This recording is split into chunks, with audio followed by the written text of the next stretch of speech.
welcome, one and all. WTF. Welcome to Funkatopia. And I'm going to have to do the for Jeff Page because he is not here with us this evening. He did actually have an important session that he had to do that just the timing of it was conflicted with the show, which is perfectly fine. It is welcome to Funkatopia. Tonight, we have a very special event that we're going to be doing called 7 Years of Missing You, where we are actually going to be kind of reflecting on this past 7 years that we've had to listen to some of the stuff on the radio and the new music that's coming out and whatnot that Prince wasn't involved in, new music that Prince did not release. And it's been a tough 7 years. I would think that it would get easier as the years go by, but they don't. Before we get into all that, I do want to take this opportunity to thank all of you fine folks who have followed us on the various platforms, and especially for all of you fine Facebook followers.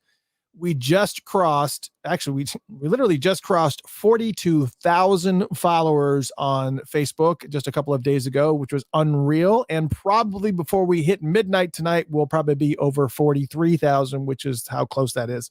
And that's just unreal. The growth has just been truly staggering. And I just can't say how much I appreciate all of you. Please consider supporting us also on Patreon, patreon.com/Funkatopia. We do have an online radio station called Funked Up. You can download the app as 24/7 Funk Radio and also a 24/7 online Prince radio station, both of which are ASCAP licensed. So if you love to listen to Prince and you love to and we're not just talking about the hits here. We're not talking about Sirius XM's version of a Prince radio station. We're talking about a Prince fans version of what a Prince radio station should be, which is all those deep tracks that you know and love, and extended versions and clips and whatnot. So definitely download it. It's called Funked Up, FUNKEDUP. You can download it for both Android and iPhone. Additionally, if you are not following us on Facebook, just scroll up to the top of the Facebook page. If you're watching it, if the follow button is not active, please activate it. Just click on follow us, subscribe to us on YouTube, follow us on Twitter and whatnot.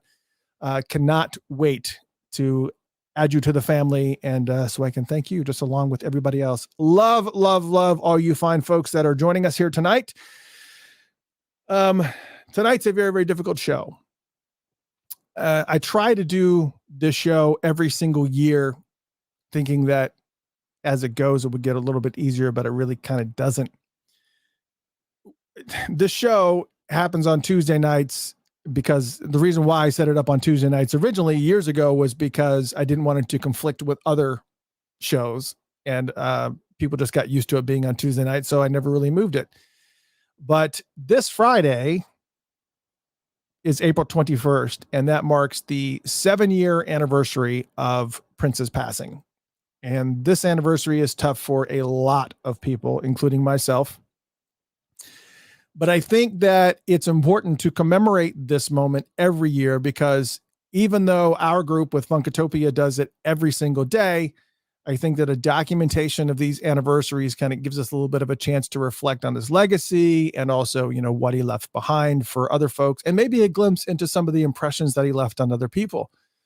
So all that being said, I did put out a word to some folks that I knew to invite them onto the show, allow them to be able to stop in and kind of pay their respects and maybe share a memory or two. So prepare yourself for that. Because we did get confirmation that we are going to be having some people that stopping in throughout the period of the night. Be various folks that I know that have confirmed that are probably going to be here. Garrett Scheider from Parliament Funkadelic. Morris Hayes said he would probably stop in. Maite is also going to be stopping in. So we got a lot of people that were invited, and we'll see who actually shows up. We got some people that says they're going to try to figure out how to make it happen. Some of them are pretty much just going to be coming in. Maite is confirmed, and she said she's going to be joining us towards the end of the show. And we have some other guests stopping by in as well, as I mentioned. But for the most part, this is a completely unscripted show tonight. Normally I have a script that I kind of run a little bit just because I want to make sure that I don't say all the time, like I just did like 3 times.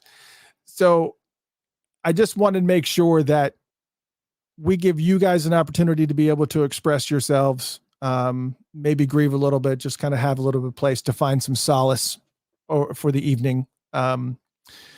and just sharing stories and memories. I'll share some stories of mine. I typically share my story every year, but people don't tire of hearing it as far as I know. So I'll just keep telling it.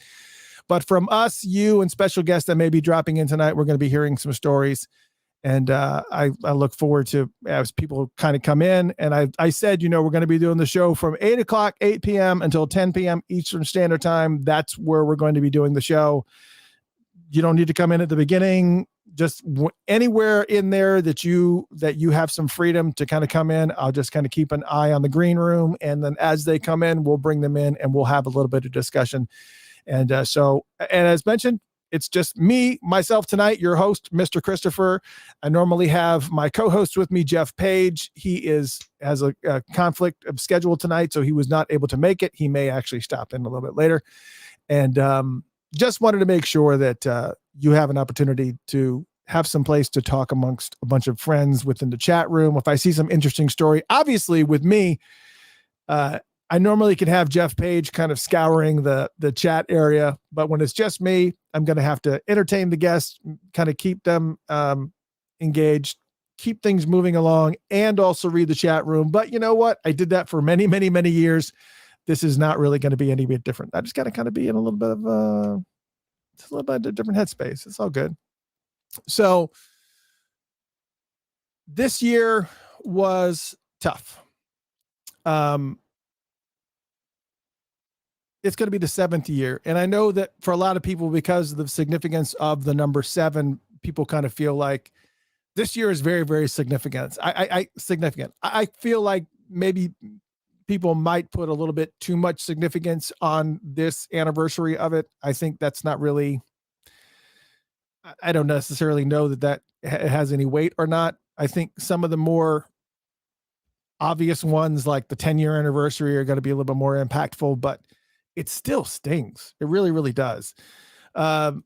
So I don't really kind of want to get into any type of somber moments, but I do realize, here's what I realize. I do realize that a lot of people are going to be in Minneapolis this week. Let me know in the chat room. There's so many people in the chat room, and I see there's tons of people on the Funked Up app listening as well. That's the other thing too. If you download the Funked Up app, you can actually listen to the show on the Purple Yoda radio side of things as well. But a lot of people don't know this, but I also have another website that is called princecelebration.com. And the whole reason why I created that website was because of the fact that I wanted people to be able to see some of the other events that are going on.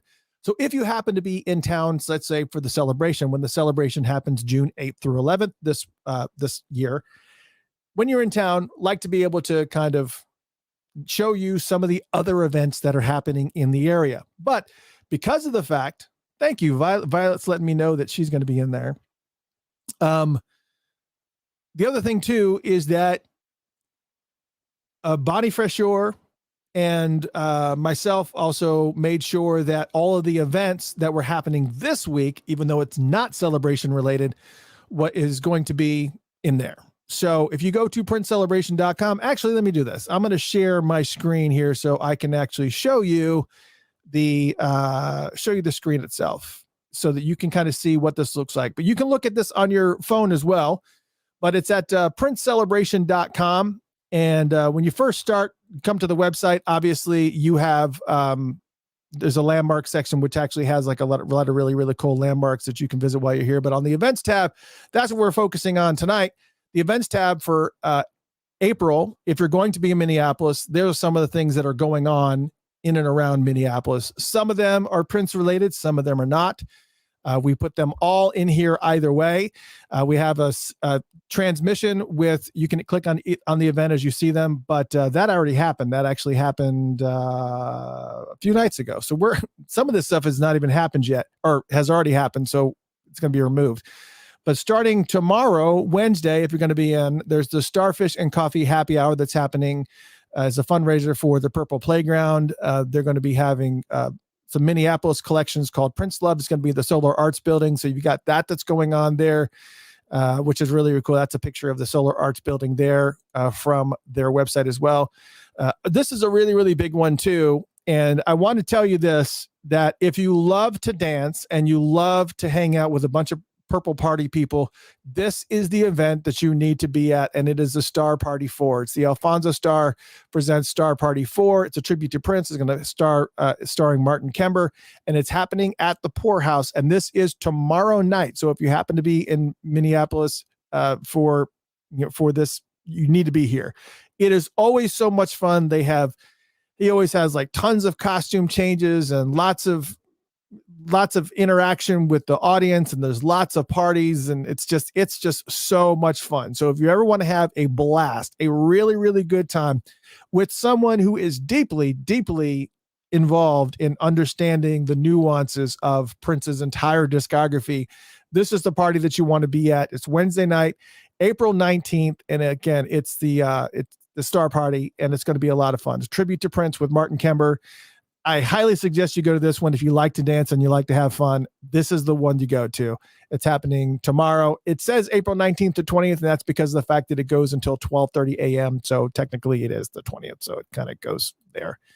Also, of course, what else wouldn't it be, is that Paisley Park is doing tours as well. You can see all the information about all the tours that they're having, and they have different types of tour levels. So if you're going to be in there, you need to obviously do a tour at Paisley Park. You need to do one at Paisley Park, and they've got a bunch of different levels. And of course, you've heard this talked about before, is they've also added this VIP recording experience to their tour, where you get an exclusive recording opportunity in Studio C, but this only happens on Thursday. So the 20th, right? Today's the 18th night to the 20th is a great time to go for a tour, because you're going to get an opportunity to have a tour experience that lasts 30 minutes longer than the regular tour, but also you get again an opportunity to actually record in Studio C. And I don't know what exactly you're recording. Maybe some people that are in the chat room can tell me exactly what that is, because since they've announced it, I have not been to Paisley Park, but it sounds like a lot of fun. And if you're a friend of Soul Asylum, obviously Minneapolis band, but Prince loved Soul Asylum, had them sitting in on a lot of different events, but they also having special guest Ivan Neville, one of the Neville brothers, in the mix. So it's Soul Asylum Unplugged is going to be at the State Theater Minneapolis on 4/20, and that's going to be 4/20. What are you going to do? Thursday, 4/20. Make sure that you go to that if you're a Soul Asylum fan, because it'll be unplugged. And of course, the Paisley Park tours continue until the 21st. 21st is the actual 7-year anniversary of his passing. And not only will there be Paisley Park tours, but also if you head down to the B&B theaters in Bloomington, which is at the Mall of America. So you go to Mall of America, they've got the theaters up on that very, very top level. They are actually doing a Purple Rain screening at 7 p.m. on that Friday, April 21st, on the big screen, one night only. They're going to be playing Purple Rain, the movie, there at the Mall of America theater. So if you happen to be in the area, it's a great opportunity to go. Also, there is a candlelight vigil. This is really a beautiful. Bonnie actually put this in here, but Charles Chaz Smith, Prince's cousin, and Victoria Levi Smith are going to be there for a candlelight vigil at Riley Creek in Chanhassen. Candles will be provided. All you do is just send them an email to official@justice4cuz, justice, the number 4, cuz.com. And parking is available at Lake Ann. And they were going to have a really beautiful candlelight vigil, similar to what Funkatopia did a couple of years ago, which was an amazing event. That was a lot of fun. Thank you for all the people that came. We had like a couple hundred people that showed up to Riley Creek, and we handed out all the candles, and it was just beautiful. And everybody, it was just amazing. A lot of fun. And then lastly, of course, one of the more important things is that on the 21st, Paisley Park is doing an event called A Night to Remember, which is going to be a full night of events pretty much at Paisley. But I want to stop sharing this screen at one point. Now, if you want to see all those types of things, you can actually go to princecelebration.com, and you can see all those things that I mentioned, and just go to the event tab and you'll see all those things, and you can see where everything is happening. It's very, very cool. Hello, Shelby. Shelby J is in the house. She's actually in the middle of a recording session right now. Said she was going to try to break away for some of those things. Shelby, hopefully you have that StreamYard link. If you want to stop in and drop in on the camera side of things, you absolutely positively can. If you need me to, I will text you that thing again. But yeah, feel free to join. So if you want to see any of those things, princecelebration.com, go to the events tab, and you'll be able to see all of those awesome events. Now, here's what I wanted to talk about was that A Night to Remember that's happening at Paisley Park. Tickets are, if I remember correctly, $158. And I know a lot of people were asking what's all included as far as that timing is concerned. And here was what they posted on Instagram, but there's still some things that we're not really totally clear about. For instance, they're doing a special tour, a very specific special tour. I don't know what's special about it. As far as, I'm not saying it's not going to be special. I'm saying I'm not sure specifically what is special about the tour, but they're doing special tour programming from 9:00 in the morning until 5:30. So any tickets that are probably available at this point are, it's very, very slim if there's any at all. But they also will have an outdoor memorial site that is, when typically what they do is there was a huge portion of a fence that was taken down, and they attached a bunch of different pieces of memorabilia to that fence, and they kind of put it up and down Paisley. Well, normally with events like this, essentially what they do is they put it down the wall of Paisley Park, and you can bring any type of specific type of memorial items that you want for the dedication, and you can just attach it to that fence.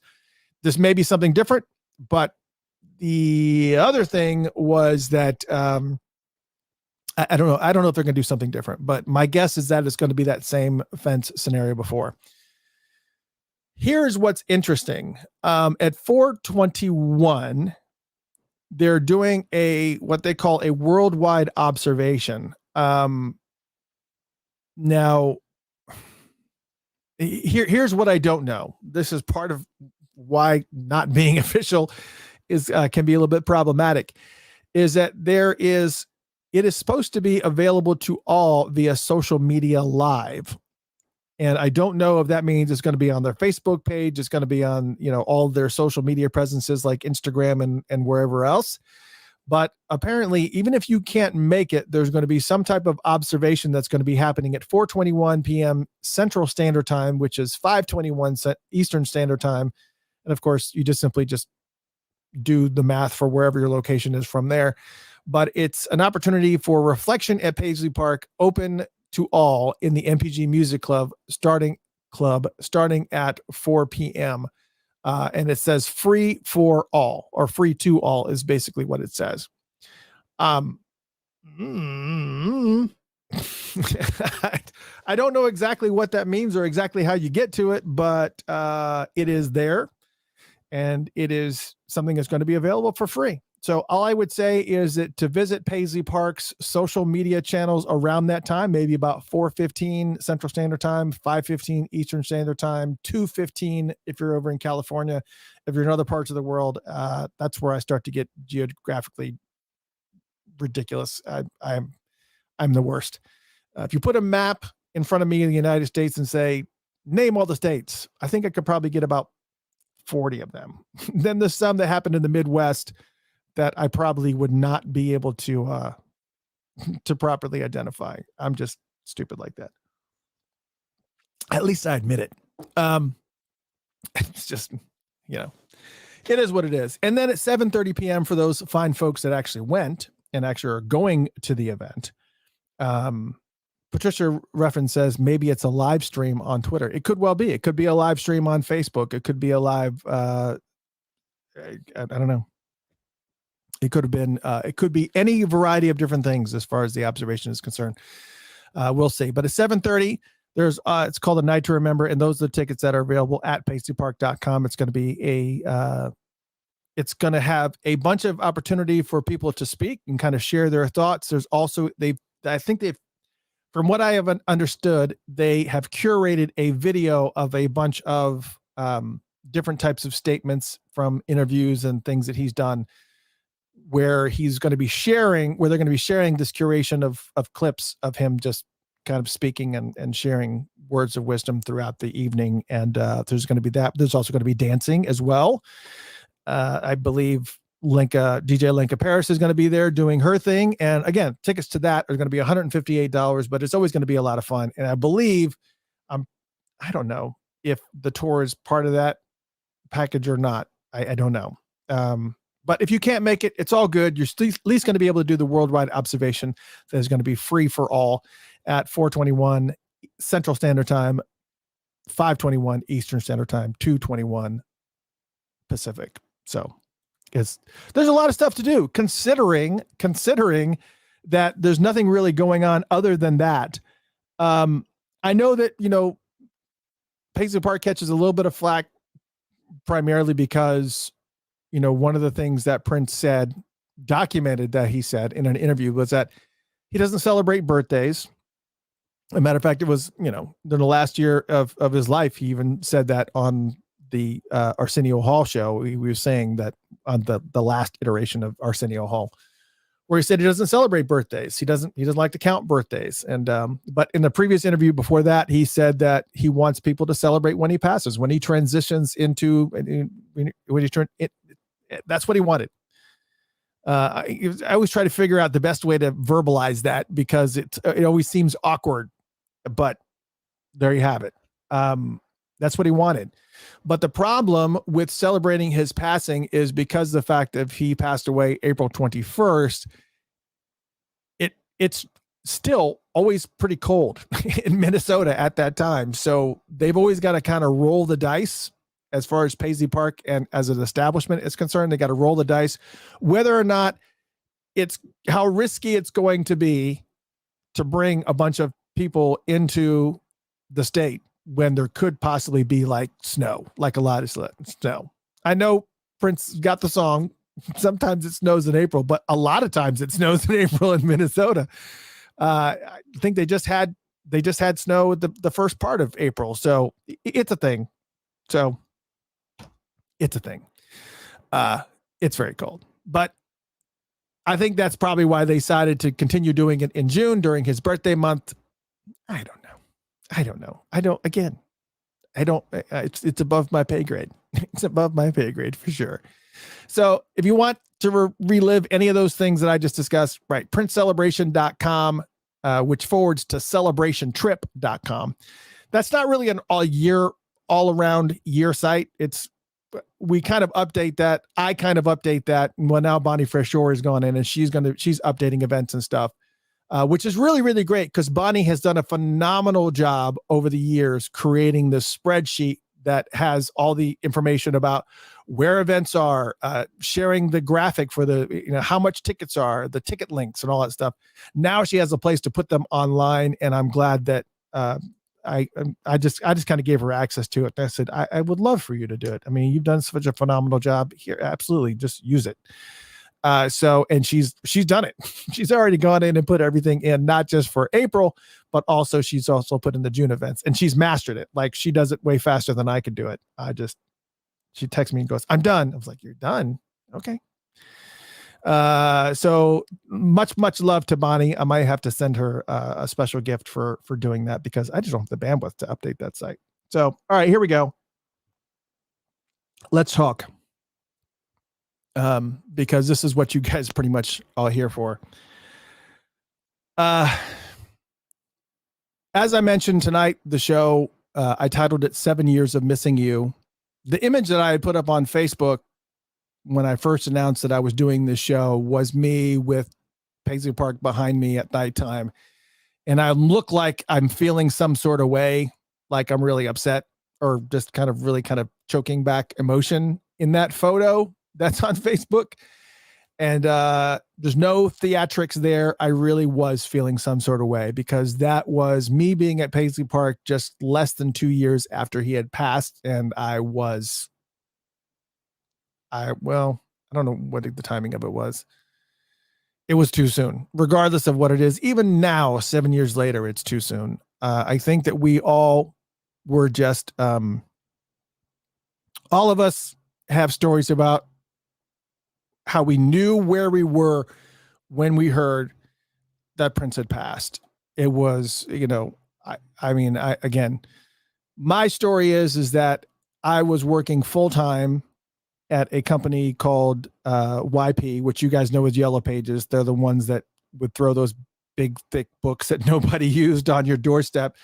If you needed to look up, well, your grandparents used it. Maybe your parents used it too, but And they don't even exist anymore. You can still find them online, but as a company, they don't exist anymore. They were like absorbed by some other company in Houston, but at the time they were still around. And I remember sitting at the desk, and they said there was an ambulance, or was an ambulance, or I think it was a Hertz. I think it was like some type of, it was either an ambulance or a Hertz or something at Paisley Park, and TMZ had reported it. And TMZ started doing these regular rotations where it was just like, something's happened at Paisley Park, or where we'll let you know what happens. Something's happened at Paisley Park. Something has happened, and we don't know what it is. And I remember going online and saying to myself, and looking at all the regular websites that you would get this information from, like Funkenberry's website, and kind of going all around to the different locations, going to his Twitter account, going to Facebook, going to whatever I possibly could to see if anybody had any information, and nobody was saying anything. And I didn't know what to think about it. And a lot of people started texting me, and because Funkatopia was doing pretty well at that time, because it was about 2012 that Prince kind of latched on to Funkatopia and started talking about the website regularly, and started kind of talking about the various posts that I've done. And you've heard me say this before, but it was one of the last posts that he did before he passed away, was tweeting about Funkatopia and my review of his Atlanta show, the Prince Piano and a Microphone show. And a lot of people, that's how you discovered Funkatopia, was through his tweet and his Facebook post that led you to the site. And a lot of you have been following since then, and I appreciate your patronage for sure. So a lot of people were asking me, "Hey, what's going on? What do you know?" And I would, I sent it. I think I remember sending a text to Jay and saying, "Do you know what's going on? What's happening?" And everybody was going dark. Everybody went dark.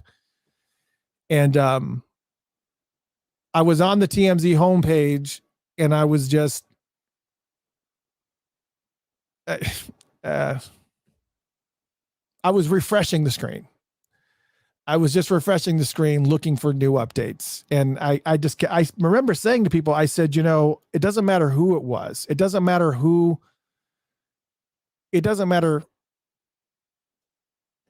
if it's a recording engineer that you never heard of. Somebody in the Purple family is hurt, and it's not good. So I don't know who it is, and I know a lot of people that work there. And so, you kind of roll the dice, and it's like, is the probability that I'm going to know who this person is? Have I eaten with this person? Have I had a discussion with this person? Have I interviewed this person? Have I, I'm like, I just don't want to know the information. I don't want to know who this is. I don't know. I just, you think that the probability of it being Prince, it's just, you think that's improbable. It's improbable. It's improbable. It's like winning the lottery. I mean, maybe not, because it's at Paisley Park. So it's like winning bingo. It's just improbable. And then I remember sitting at my desk, and I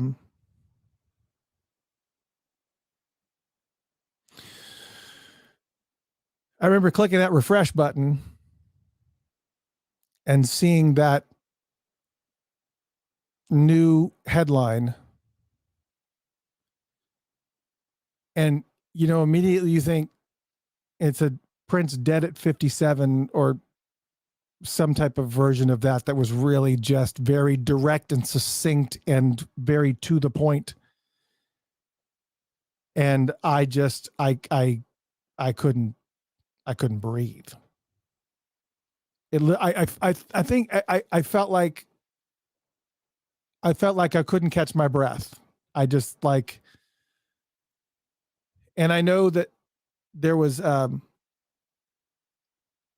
girl that worked with me named Kyle, and she was a huge David Bowie fan. Like, she was like the version of me with Prince, but with David Bowie, who had just passed away months before. And when she heard the news, she immediately came over and she was like, "Are you good? Do you need a hug? I know exactly where you're at right now. I know it's fresh. You just literally have heard this like within 5 minutes. what are you doing? Are you feeling all right? I was just like, I was like, I don't know what I'm feeling. I mean, it's not like a parent or a grandparent or a brother or, it's, you know, I never really knew him personally like that. I've met him a few times. And of course, I feel like through his music and through everything that he gave us and all the times that he got me through personally, that I did know him, that he was a friend. And I think a lot of us felt that way. Because I felt emotional when at the Prince Piano and a Microphone show in Atlanta during the second show when Prince did Heroes.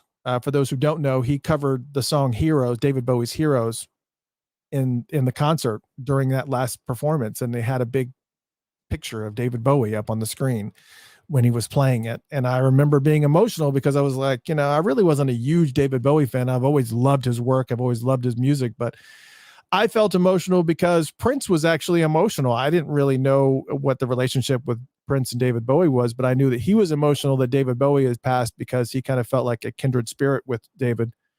And, but now here I was reflecting on Prince's passing, and I just couldn't deal it. And as more and more people started to find out about his passing, and it probably happened very, very similar to most of you, the phone just started ringing off the hook.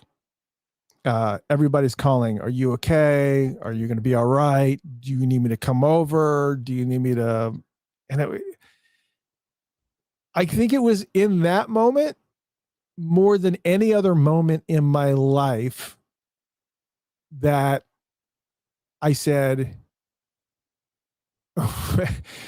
this is somebody who has passed that is not related to me in any form or fashion.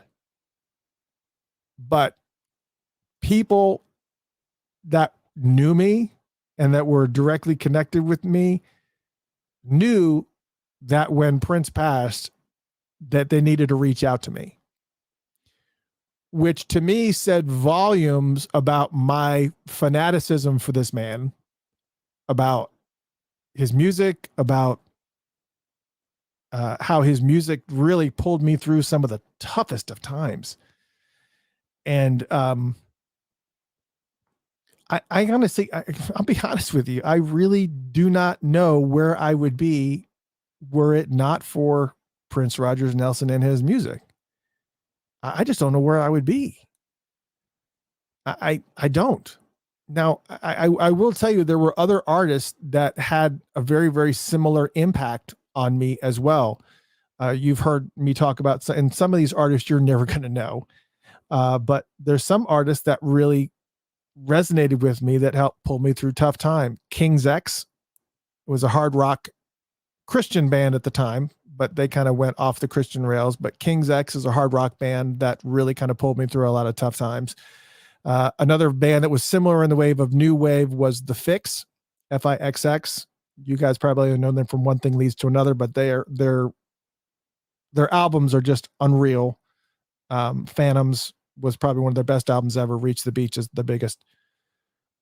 Peter Gabriel. So many bands.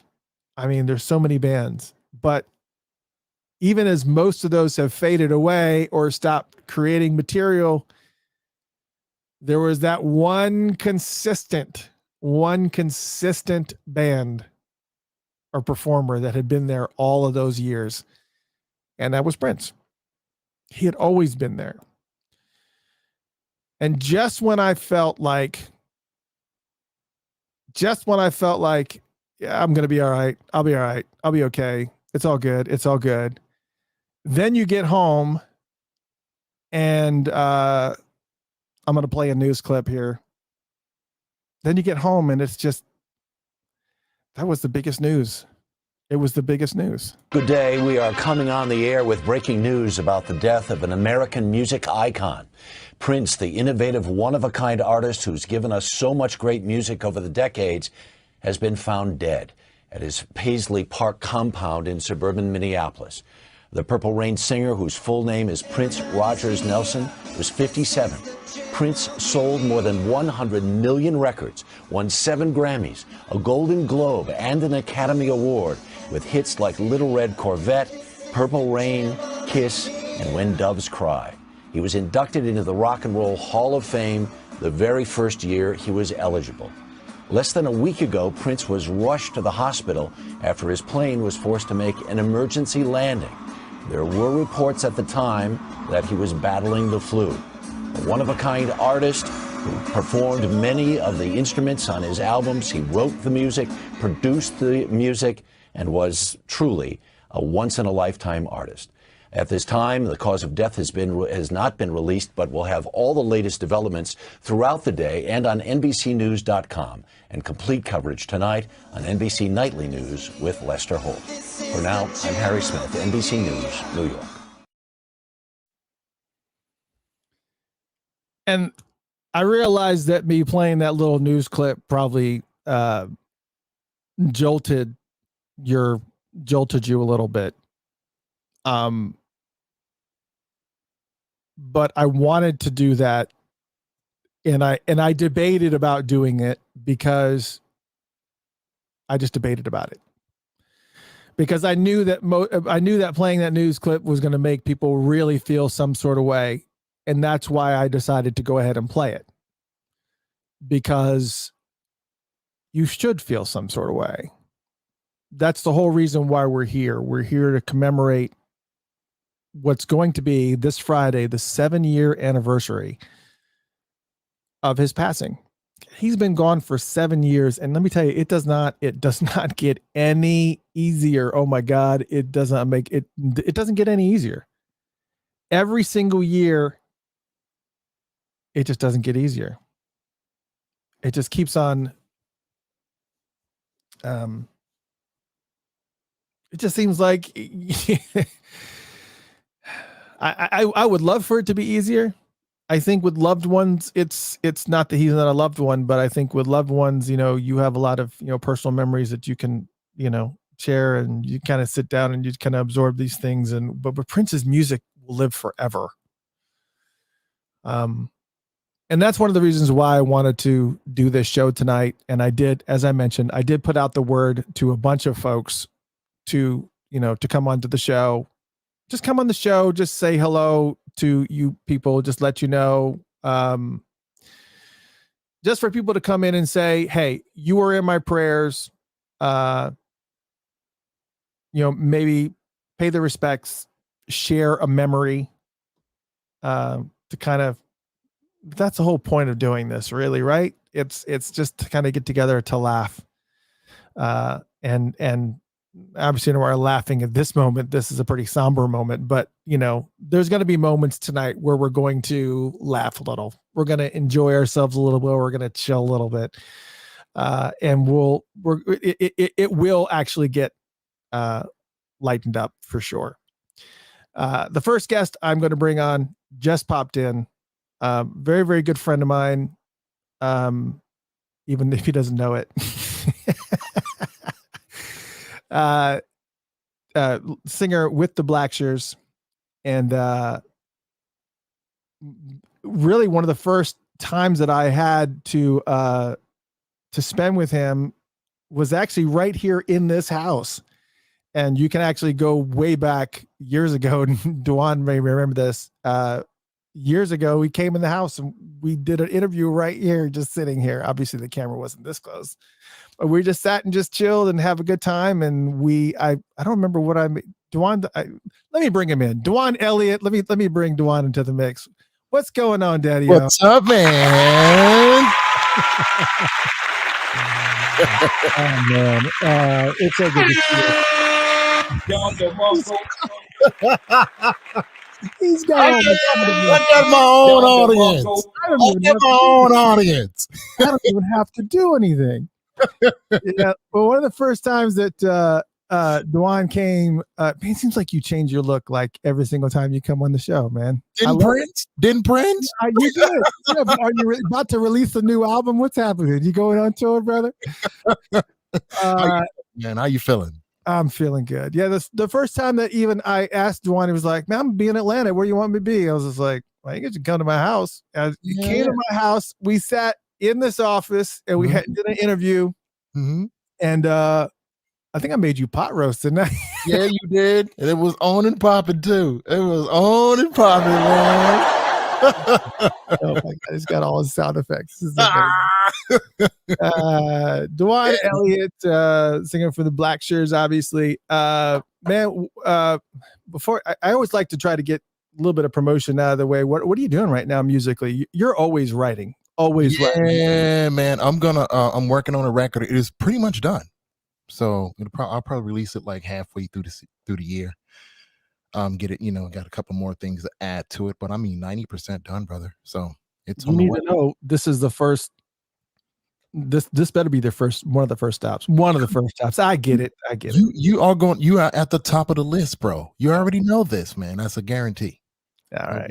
Yeah. Talk about you all the time, man. Oh man, I talk about you all the time. Yeah. I always say Dwan Blackshear. Oh no, I can't say that. I gotta say Dwan Elliott. Dwan Elliott. Always get off my case. Oh man, I always give you grief about that. But hey man, you want to do your own thing? I am all about it. But I'm always going to be your first person. It's just like, man, you need to run with the name, bro. But you're like, no, I want to do it on my own. So go, you do it. And I can't wait to hear the new music. Matter of fact, we have a couple of your songs right now currently on rotation on the radio station. Yeah. It was one of the singles that you New Age, New Day.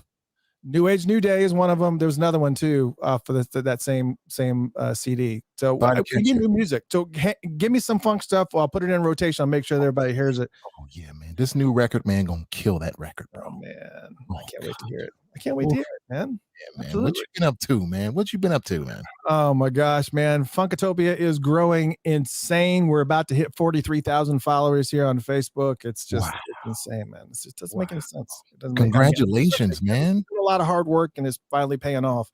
Yeah. But man, listen. We're coming up on the 7-year anniversary.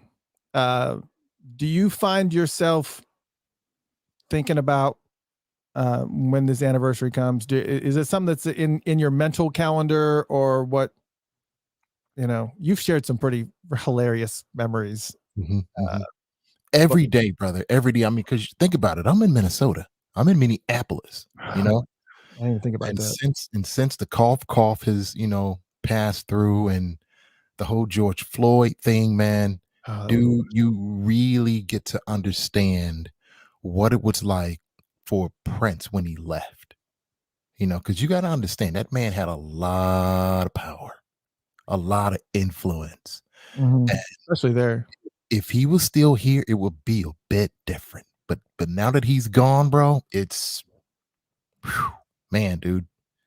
What do you think that Prince would have done had he been around for the whole George Floyd incident? I think he would have through a series of shows. I think he would have through a series of shows. He probably would have put out a record. That's how he was. I'd love to have seen some of the quarantine shows that he would have done during COVID. I was like, man, why is that man with us? Come on now. I would have loved to see that, man. Yeah, he would have definitely definitely did some shows, bro, for sure. To just kind of get the people, settled and, definitely. I mean, because music is universal, right? And he was one of the kings of it. So he would have definitely used his gift to kind of settle down this society, man, where we are right now. Because it's insane here, brother. It's insane, bro. Insane. It's one thing to be here just for the weekend, like a celebration, but it's a whole other situation when you're living here. You get to see what the culture is like, it's different, man. It's different. Yeah. I've been up to Minneapolis shortly after, not too shortly after the George Floyd incident, but within a year after that had happened, and actually taken video from that square. And it was just the I know this really doesn't have anything to do with Prince, but it really kind of speaks to that vibe and that culture that you're talking about, because when you walk into George Floyd Square, which is obviously very, very different now because things are kind of semi back to being a regular block. But at that time when they had everything blocked and there was all the chalk drawings and people, it was just kind of like a really respectful area. The feeling and the vibe and everything there was so palpable. It's gone. That vibe you used to, gone. I'm glad I captured it on photo and video. I'm gonna have to reshare that video with you folks, because I went there and Rob, my friend Rob, went with me, and I videotaped the whole area, everything that was going on at that time when everything was blocked off and that vibe was there. You could even feel the vibe in that video. Yeah. And I think why that's important and what it has to do with Prince and his passing is just that I think there's a component of this with Prince being the humanitarian that he was, that it's kind of like one less voice to kind of, bring people together and kind of talk people off of those, I just. Well, here's what you got to understand too.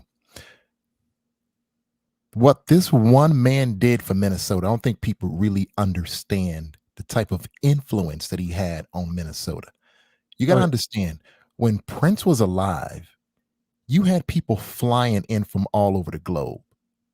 So Minnesota was sort of like what they would call it a mini Apple. Remember, you used to call it Minneapolis? Us, yeah. Right? Because you had people coming in from everywhere, all points of the earth, everywhere. So it diluted that core of Minnesota, what it was really about. So you got this whole vibe of New York there. That, since he's been gone, bro, gone. What you get is Bob Dylan, Minnesota. Kind of got the blinders on. Yeah, man. Absolutely. It's different, bro. It's different, man. It's completely different. So you're not getting that traffic that you're used to, because Prince was alive. You're not getting that, bro. You get 1945 Minnesota, Yeah, it's different. What is one of the main, when was the last time that you saw Prince before he passed? And what was like one of the last things that you remember him saying to you? Being in his refrigerator, eating all his plums. You asked, I'm answering. I think you told me this story, but retell that story, because I think people would love to hear the story, especially because I remember I said it's going to be somber, but at the same time, we got to spend time to laugh, because there was one characteristic of this man that was heavily prevalent that you're going to hear is consistent across the board, was that he was a really funny dude. Absolutely, bro. So tell the plum story. Funny dude. I was in the recording studio working on some music with him. He got excited, so he was just happy that we were there. He's a people person, which people fail to realize because he was so shy, but it was like a little brotherhood that he had with me and my brothers. So he was excited. So we ordered some pies from Baker Square, and I was a little bit too hungry. So I rode out the studio, and you never know where he's looking or how he's seeing you, roll up into his fridge, man, I'm hungry. So the food hadn't came yet. So roll up in his fridge. His fridge, specifically. His fridge. You've been in the kitchen, right? Have you been in the kitchen? I have been in the kitchen. Yeah, boy, absolutely. So went through his cabinets. Oh no. Didn't see anything. I saw some crackers, wasn't enough. So went to the fridge. He had 4 plums standing right next to each other. No. I took 3 of them. Once I got done with the third one, I heard somebody say, "Are you done with the plums, Dewan? What were they tasty?"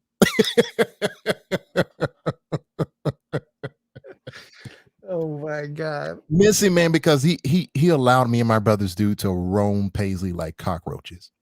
I mean, we was going through the curtains, pulling out t-shirts out the boxes that he had behind the soundstage curtains, behind those soundstage, when it was, the big tall curtains. Yeah. You could go behind them, and he had nothing but boxes of just merch, right? Me and my brothers would climb up behind them curtains, dude, and just pull out t-shirts. So you probably where is the area of Paisley Park that most people have not seen that you creeped into that you're like, oh shit? Is there- Can I keep that one to myself? I no. will say this. I will say this, bro. I've been there once since he's passed, and I'll probably never go back again. You know, Really? it's different, bro. It's different. Like right that main entrance where you come in, like right there to your left, the main entrance, you know, you would go into that, and there was a restroom like right there next to the elevator, right? It's gone. All that's blocked off. It's different. You know, it's just everything's just it's just different, man. So it's like you want to remember it like you saw it, you know. So I was like, nah, I can't do it. Can't do it. Yeah, I think when he passed away in that elevator, they were just I think that some people knew with unfortunately some of the I'm not saying fair weather fans, but maybe fans that aren't affected by that the significance of that area. Yeah. Because a lot of people have seen the photos from the sheriff's office of him passed away in front of that elevator. And I think that, some people have that morbid curiosity. They're just like, I just want to see just where that was. And I don't think they really had any choice but to block that off. Yeah, man. Absolutely, man. Of course, man. But when was it? How soon after did you go? Last summer, actually. Oh, really? Okay. Yeah. I was going to say, I went there about a year and a half after his passing when they had reopened it for tours because I was curious.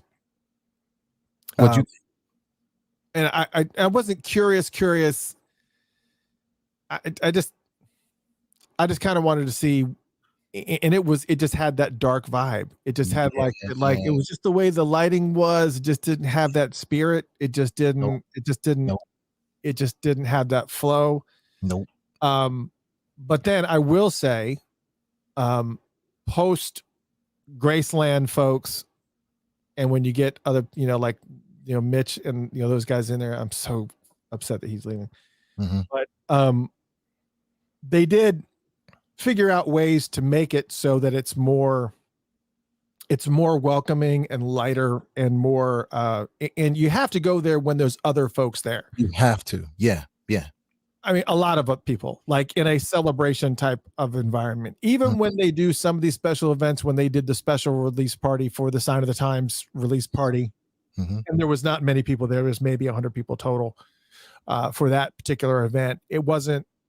It's got to be when the place is full of people. So there's enough folks there to vibe off of that are all there to appreciate him.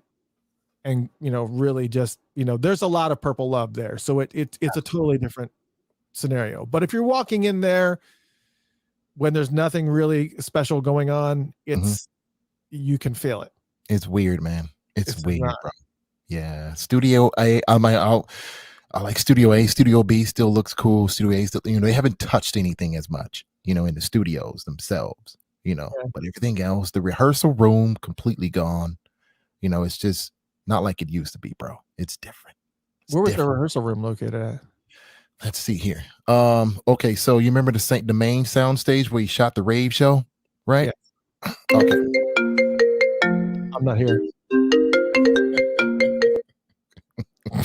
Sorry about that.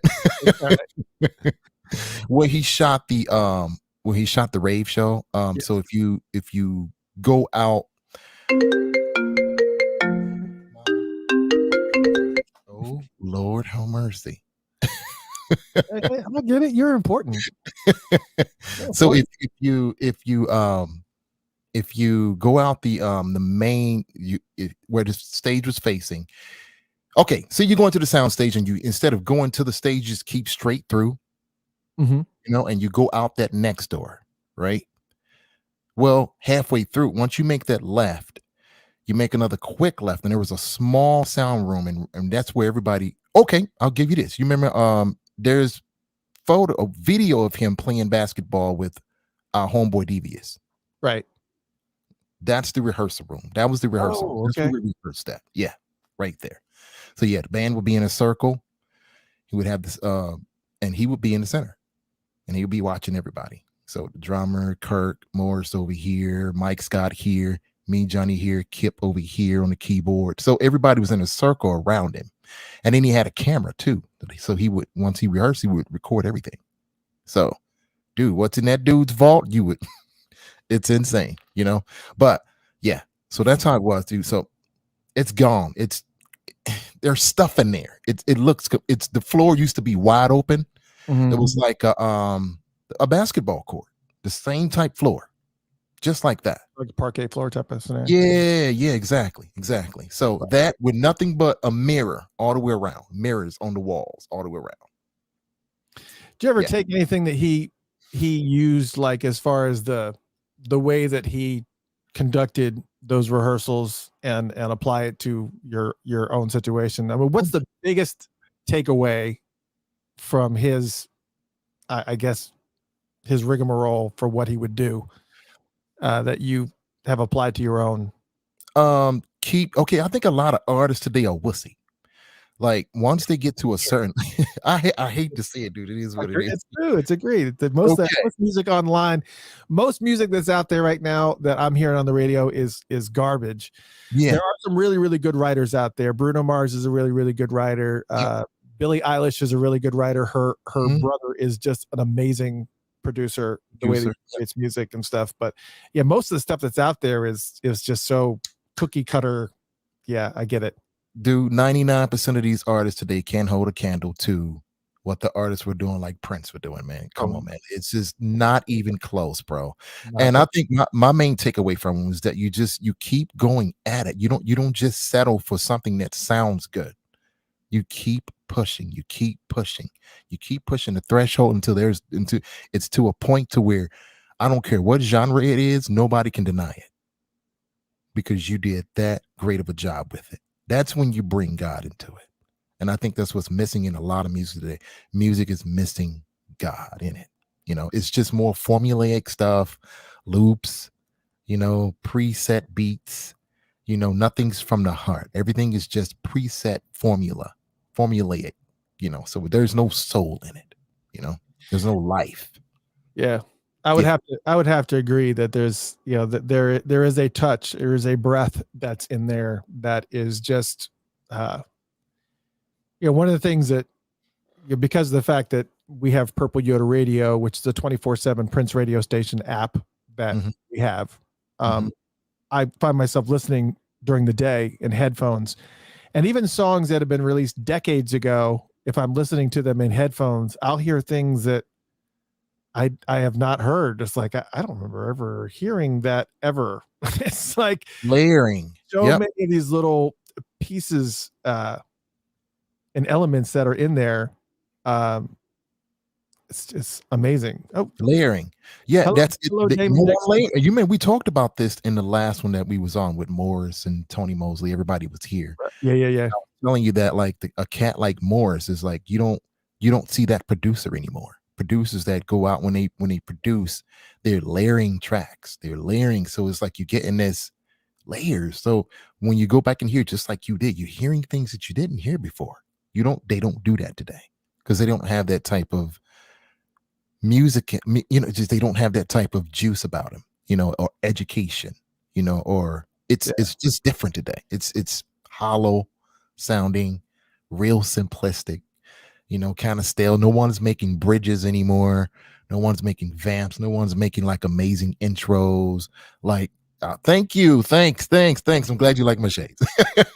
But yeah, no one's like you know, making that kind of music anymore, brother. So I mean, you know, me and Morris talked about this way back on the last podcast, and he was like, it's gonna get to a point to where it comes back around.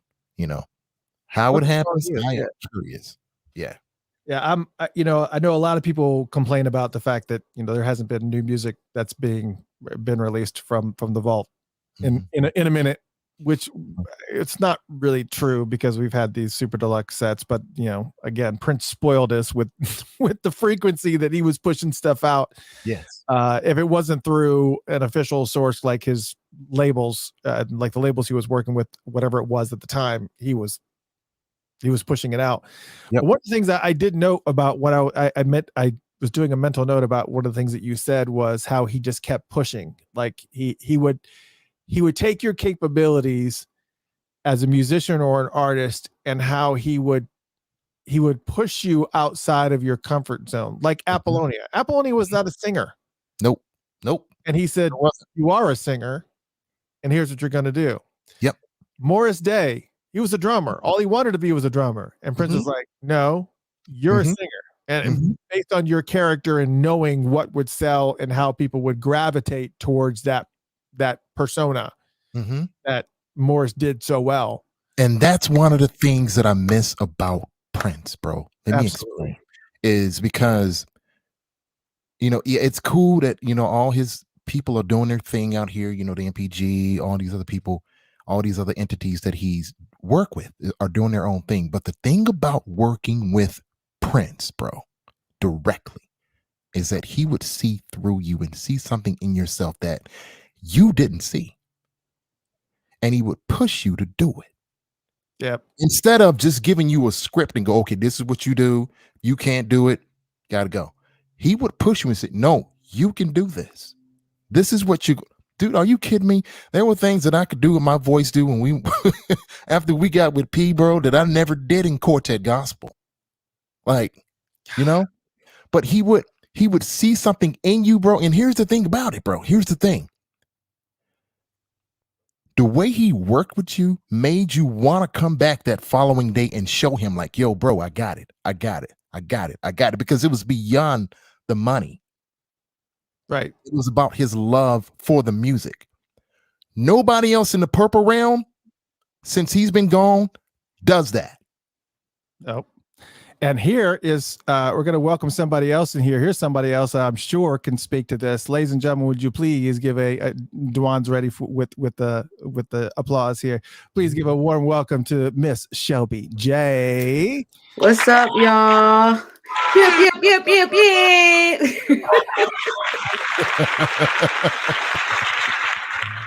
Oh, Shelby. Oh, hey, y'all. Love the shirt. I have that shirt, but it is not as pretty as yours. I'll like put the new those. What'd you do? You took the arms off and stuff. Can you hear me good? I can. Yeah, you're okay. Yeah, Jenny had to Shelbatize it. My part of my team, Jenny Hugel, out of Wisconsin, by way of real close to Minneapolis. She was part of like everything with wardrobe, and she's still part of my team. And so I would buy something just regular, and I sent it to her, and she would, because at first I would be trying to like bedazzle it with my own little bedazzler. Prince was like, you can't do that. You can't. I was like, yes, I can. I went to Walmart. I got my bedazzler. Don't you tell me what I can't do. But that's what she does. And so she really hooked it up. And, this is the queen. A lot of people don't know. It's my hat. There's my hat. There we go. I love Rosie. Never met Rosie. And I honor her and worship her. And I know one day we will meet. Our souls will meet. But I love this woman. And so I was like, I'm rocking it because I'm recording on my next project. Really, I was doing it. I took a break. It's called Acapella Worship. And I was like, what's the best shirt for me to wear while I'm down there harmonizing and, doing all kinds of stuff. And I was like, Rosie. So I put it on and I kept it on and bring it on. And I was going to come on a little earlier, but it was too much when you played that news clip. Yeah, I just couldn't. And I know why you did, because it was relevant to what this is, but I just had to stop for a minute. I didn't even know it was going to hit me like that. So yeah, I had to take a minute to just kind of woosah a little bit. Yeah, I felt the same way when I saw the video, because I was trying to figure out, kind of time capsule things, and as I saw it, I said, man, they had like a 4-minute version. I was like, I'm not doing a 4-minute version. Yeah, because it was everywhere. And for me, it just took me back to like, being curled up really in a ball, just not wanting to, like, just unplugging from everything and everyone, and it just took me to that memory. But the beautiful thing is, and I know people have different beliefs and everything like that, but that brother's with me every day, and Mhm. I feel him every day. I hear him in my head every day. The stuff he taught me, the stuff he warned me about. The way he would love me, the way he would get on my nerves with Mhm. his love and with his care. I hear it every day, and he's in my dreams. I'm like, I dream about him more than like some of my family members who have passed on. I'm like, Prince, stay out of my dreams. What are you doing driving this bus? What is this about? What's going on? But I feel that with things that you're doing like this, and with all the fans and the family that's on here tonight, even though we miss him, and even though it's coming up on 7 years, we have each other, and his legacy will live on through us, through the music that we're all doing, everything he poured into us, but also just getting together to love on each other. I've met so many of the Purple fam during when I was, doing the shows when Prince was still, on this earthly plane, and even more so after. People I didn't even know were in the Prince music like that, from all walks of life, all planets, all colors. I mean, he was like the UN, like his music reached everybody. And the beautiful part of that is, with the way that the world is now and with everything that's kind of going on, his music still unites. And it's really the roadmap. He left us a roadmap to what true unity and love can look like. And even though he's not here physically, he left us those seeds. He left us those tools, and it's up to us to continue to water those seeds. You know what I'm saying? Mhm. Yeah, absolutely. And Absolutely. I know you were speaking about the dreams and everything, and Dwan, I know you probably experienced it too. That he kind of, I think, with everybody, because of the fact that we've been listening to his music for so many years, and we know his voice, and we know his messages, and we know his heart, and I think a lot of people have had dreams, especially closer to when he first left us. A lot of people, I saw it in a lot of threads that they're saying, "Oh, I heard him in a dream," and he's like always speaking to you. But I know when you were started originally speaking, you were mentioning things about the things that you were hearing in his head, about things that he said to you that kind of have stuck, and kind of maybe get caught in repeat. Can you share some of those things that he said that have stuck with you and that you continually hear? Like that's Wow. He that's told me I could do anything I wanted to do. And that was, and I was like, no, you can, because you Prince. I can.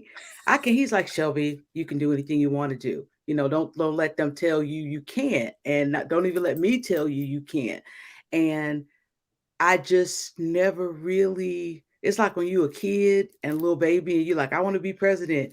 And then somewhere along the way, as you grow and you get older, and life happens, you start like limiting yourself, or other people are telling you, no, you can only do this, you can only do that, you can only do this.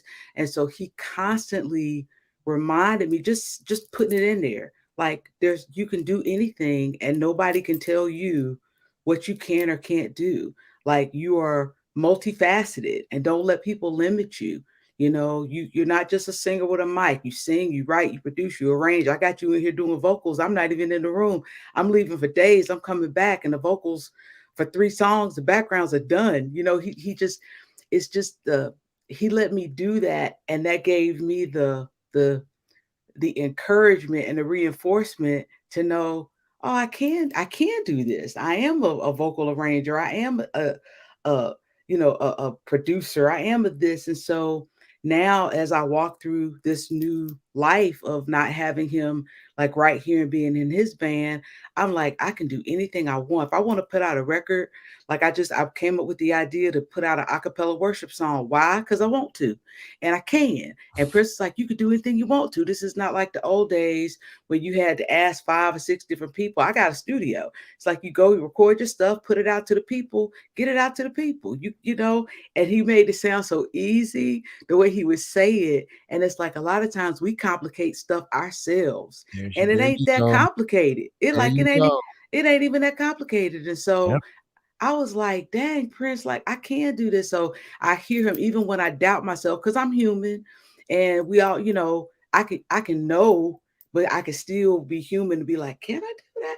And that's when I hear him like, Shelby, like, listen, like, you know, you can do this, you know, and that's it. And you could do it the way you want to do it. And the way I do stuff ain't gonna look like this person, because I'm not this person. I'm Shelby, you know, and it's like I am uniquely Yep. Shelby. And the way I rock and the way I do things is all poured into mama, daddy, upbringing, church, country, dirt, crochet, yarn, cats. It's like everything that's poured into me, that's what's gonna come out of me. So the Mhm. stuff I do ain't gonna look like this person, and it Mhm. ain't, and it's not supposed to. So Mhm. don't compare yourself, you know, with other people. Just be you and Yep. just do that, and just do it. And so I hear him telling me, like, just encouraging me to walk in my truth and to be authentic every day.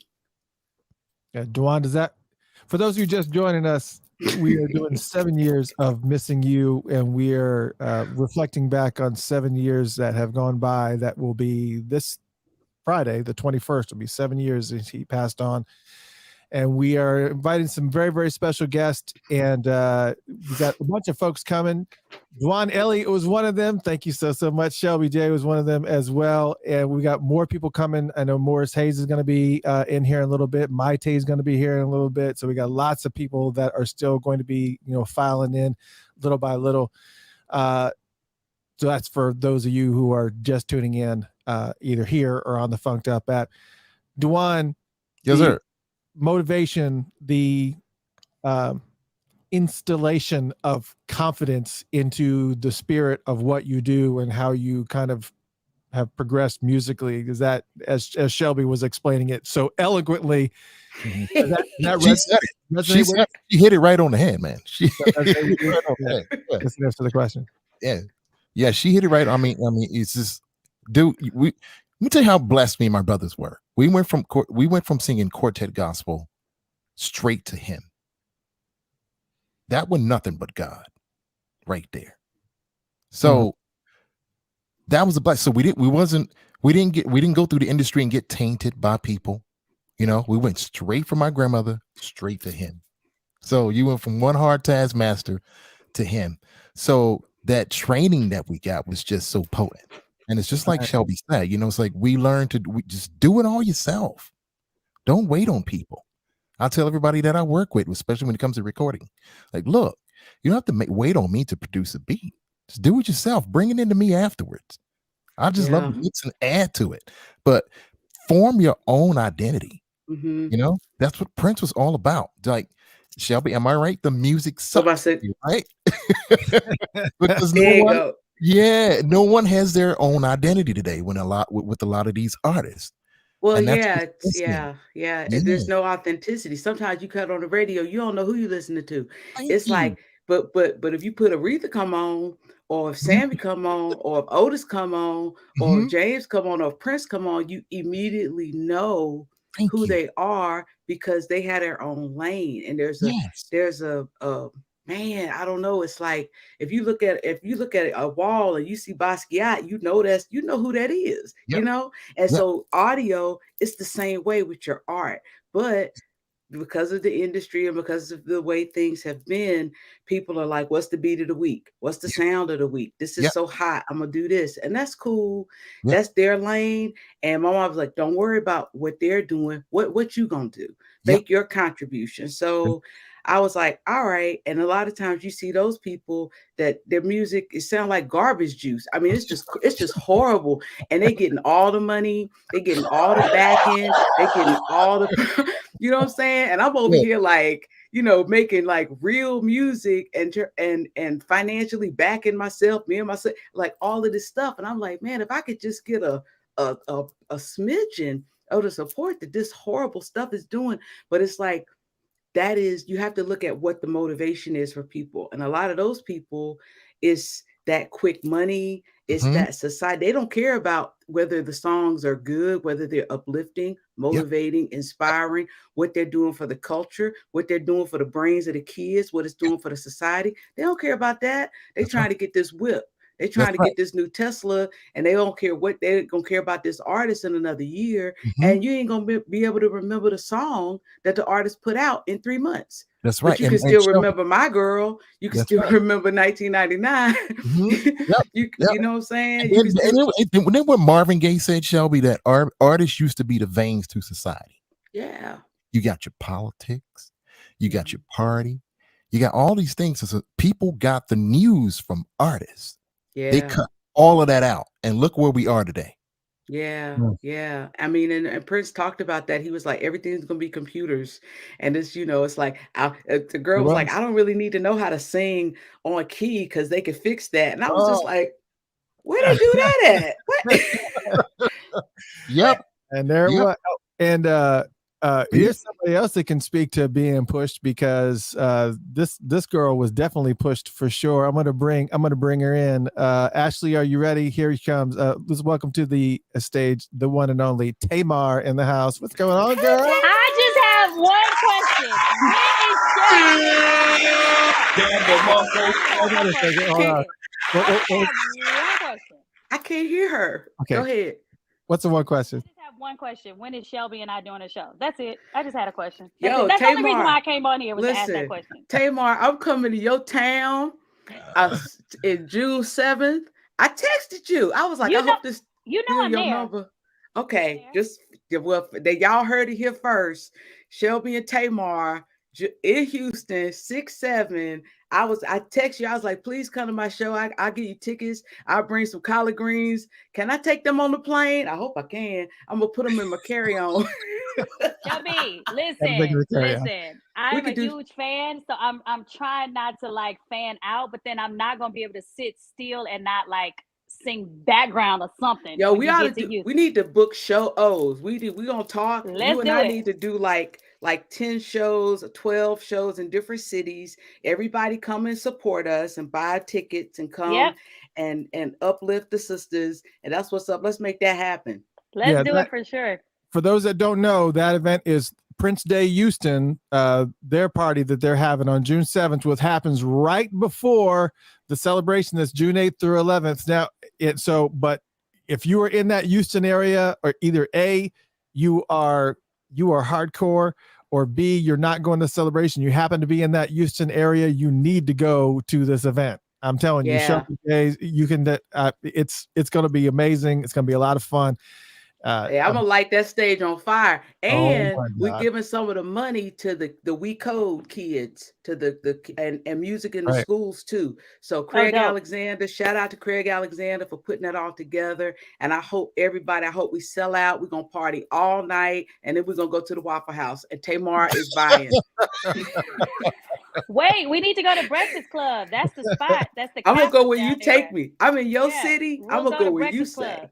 What's the Breakfast Club? Hey, Mr. Christopher, Mr. Christopher, I'm gonna bounce out, okay? But it was good to see you guys, man. Absolutely. I'm sorry. Duan, let me know when you're coming in Atlanta. We'll do part 2 in the club here. I'm gonna hit you up too. I got a treat for you, brother. You're gonna want this one. So we'll talk later. All right. We'll talk. Good to see you guys, man. Bye, talk to you. Bye-bye. Bye-bye. Bye, Tamar. Bye. Nice to see you. You as well. Love those glasses. Thank you. Give a big round of applause to Duan Elliott. Man, I love that brother. He's always been a good dude. He's always supported Funkatopia from day one, and he's got a special place. And so have you, Tamar. You've been there from jump too, and so have you, Shelby. All y'all have been. So yeah, man. Would miss this for the world. I'm so glad you guys are all still here. So Houston, Shelby, you're actually doing that event June 7th, so that's gonna be awesome. That means, and you just heard it, that Tamar is probably gonna make an appearance there. She's still probably gonna drop in. But Tamar, you're always busy though. You were like, you're still doing work with Stuart Copeland from the Police, and which was the last time that I got an opportunity to see you in Atlanta doing vocals with Stuart Copeland, which was amazing.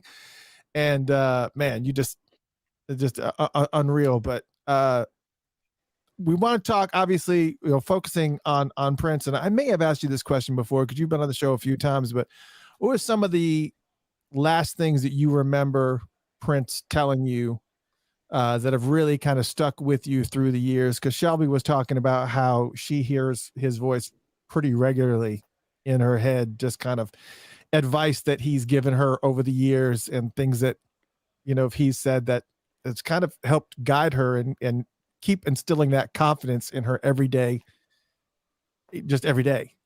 What's some of the things that you can share that he may have shared with you? Well, first I got to talk to Shelby because we haven't talked in a minute. Shelby, do you feel like you hear his laugh every now and then? All the time. Yep. I hear. Yes. So I heard what you were saying about the industry. So telling on that, like, I think I hear his laugh when I see what happens in the industry. So that's like a sidebar. I feel like he's like already rolling his eyes, you know what I mean? And some of the stuff that comes out of the news, you know what I mean? Or he'll, he used to make these jokes underneath his breath, like, so the industry, to piggyback on what Shelby was saying, I feel like where it is, I feel like the lingering things from him are those, his laugh, his jokes, and his just like, he'll take the drumsticks from someone and just start to play the drum beat the way it should be played versus overly played, or if someone is overly singing, he would just kind of take the mic and just, start to sing, which was his way of reading you, so those are the kind of lingering things that I have, but I think the final things were, where was it? It was, he wanted me to come and meet the new girls. I mean, that was literally it. He wanted me to help him interview Andy Allo, and I met the girls for the first time, Ida. We played ping pong, that kind of thing. It was Andy Allo, Ida. I think it was the other girls, and we were playing ping pong. I think that was the last. Yeah, a lot of people's last memory, for some reason, always involves ping pong. I know Jimmy Fallon's one of his last memories involved ping pong too. Has anybody ever seen anybody beat Prince in ping pong ever? I beat him one time. You lie. Only one time. Only once. I mean, out of a gazillion. No, and Ida whooped him. Ida could play. So that's funny that you beat him, which hats off to you. I picked that thing up for the first time. That ball was going everywhere. Once again, he snatched it. He was like, go sit down. Like he was a jokester. Like you ain't got it. Go sit down. Yeah, and I'm not bragging because out of like 100 games, one time. So that I'll tell you right there. Like that was no great feat. At least you got it, because when I tell you that was the hardest thing ever, and I'll never forget it. I've never played it since, because I mean the way he made you feel was just like, go sit down somewhere. Oh yeah. Again, for those of you just joining us, tonight's show is 7 years missing you. We're kind of reflecting on the passing of Prince, which will be the 7-year anniversary this Friday, April 21st. And invited some special guests across the board. You guys just tuning in, you missed Dwan Elliott, and he just left. But we also have the beautiful Shelby J and the beautiful Tamar in the house. My name is Jeff Page is not with us tonight, so his sound effect, but we got a couple. We got a couple in here that we probably could use. But yeah, it's just an honor. To have you guys and just kind of sharing, we were talking about, one of the things I started with was like trying to focus on if we remembered where we were when we heard the news that he had left us. And I just, was kind of reflecting on how it just really took my breath away, that I just kind of felt like I couldn't breathe. And I don't want to focus too much on the somber part of it, but that's part of the anniversary of what it is. But he wanted us to celebrate this time. Do either of you remember him ever saying that to you guys, either, you know, privately or in passing or in any type of conversation about, you know, considering his passing at any point in time? Did he ever publicly talk to you about that at all? Well, I can just say one thing that I always remember, and it's not so much about what we were talking about, but he would say, "Oh, I'm not worried about that. They'll deal with that when I'm gone." Or he would just really say that, like it, so that, I don't know who they was or who did, but he would say that, like he wasn't, he would that's the best way for me to say it. He'd be like, no, they'll handle it when I'm gone. And he just wouldn't really get into deep details about, somebody would put that out when I'm gone, when he talked about, the music and the vault and stuff like that. But he wouldn't say this particular thing will happen. It was very casual, but very like deep at the same time, but it's with him being a Jehovah's Witness, and I went to Kingdom Hall with him, and I was a Southern Baptist, and we celebrate everything. And so I wanted to learn more about what he was about, and he never pushed it on me like, you can't I still celebrated birthdays and Christmas. I'm over at the hotel celebrating Christmas and stuff in Minneapolis. And he never would push that on there. But at the same time, there was a time when he celebrated birthdays. He wasn't always not celebrating stuff, and so people get into times where he didn't do this and he didn't do that. And it's like throughout life, people have different chapters in their life. And so somebody that was around him in the 90s, they have a different experience and did different things with him. That say somebody that was around him later, they had a different experience and did different things. And he might have said different things to them because that's where he was then. And they're all true. What he said to this person, it was factual at the time. So, it's just yeah. What I mean? Yeah, it's what's one of the things I really appreciated about him, and Tamar can probably speak to this, because I did see he was always a bright light, but I think that when he was on tour with you, on your tour, Tamar, I could really see that he really was having a good time filling in that guitarist spot in the back and not having to worry about being in front, and just kind of, showcasing you. And that was one of the things that I really, really appreciated about him, is just that he wasn't worried about those types of things. It was just like, we'll be so caught up in the darkness of thinking about your death. Focus on your life right now, celebrate the life that you have, and just, be sure that there's going to be something that people are going to positively remember about you. And don't let life just pass you by. Don't just like you were just saying, it's just like, you can do it. You can do what you want to do. Anything. Pull up your bootstraps and do whatever it is that you're going to do. You got one shot at this. Go. Yeah. And you don't have to ask permission. Don't ask permission. Yeah, it's interesting to hear Shelby's stories and hear some similarities and some new things. I feel like while she was talking, and I could feel like he really spread not certain parts, but different parts of himself. And like Shelby said, where he was at that time. And I know for me, as an 80s baby, we're told to like think in the future, like, what do you want to be when you grow up? And he was the first to tell me he was just like, just be present. It would be an oxymoron sometimes, because he would plan things, but then as y'all all know, he was a last minute midnight shower, till 5 a.m. He's gonna break the rules. And if you lose your license at City Winery in New York, for example, we were supposed to have been shut down, and he just was like, I don't care, stay on it. You know what I mean? He literally, like Shelby said, it was like, if you didn't learn anything else from him, it was like, yeah, that's an ordinance, but we're experiencing something here that shouldn't be shut down at 1 p.m. or 1 a.m. because they said so, So it was really cool to experience those firsthand negotiations, how he thought. And Shelby will tell you, he just talked. You think he was quiet? He talked. Like, you never knew where the conversation was going. You just had to lean in and be like, okay, where's this going? But he would get to that ending moment And you would know he has made his stance about a topic. You know, he made a stance, boy. Yeah. So For I guess sure. there's a story there with a license in the city winery. That mess was so hilarious. Like they're like the owner's like, we gotta shut down. He's panicking, he's sweating. He's like, what do you mean we've got to? He was like, it's 3 a.m. Next thing you know, the sun is coming up. He is stressed out, and Prince just got on his sunglasses and just walked out at 4:30 in the morning. You know, and the crowd stayed with him. So what are you gonna do? Kick them all out? No, you couldn't do that. Wow, that's amazing. And those people there would never forget that night, that experience. And that club owner will never forget. He might have been hot, but he'll never forget that night, ever. Yep.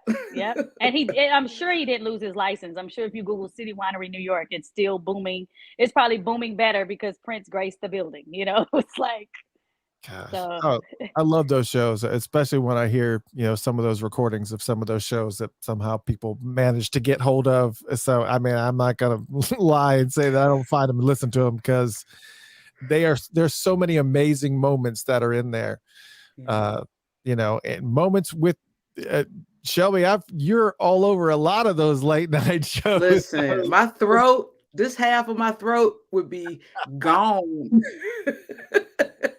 Because we do the show, and then with the after shows, I did a lot of singing. Sometimes about 80% of the singing. He was playing like crazy, but I was singing. I was like, all 5 of these first songs are my, okay, it's what? Okay, there it is. And he'd be like, let's go. And I'm like, all right. And so that was fun. But my throat, boy, I'm telling you, I was throat coating it up, and warm salt water, and we would be going and just a lot of singing. And I'm hearing some of those recordings for the first time, because it's not like I was recording them, but now somebody, oh, Shelby, have you heard? You sounded great at the New Morning. I was like, what?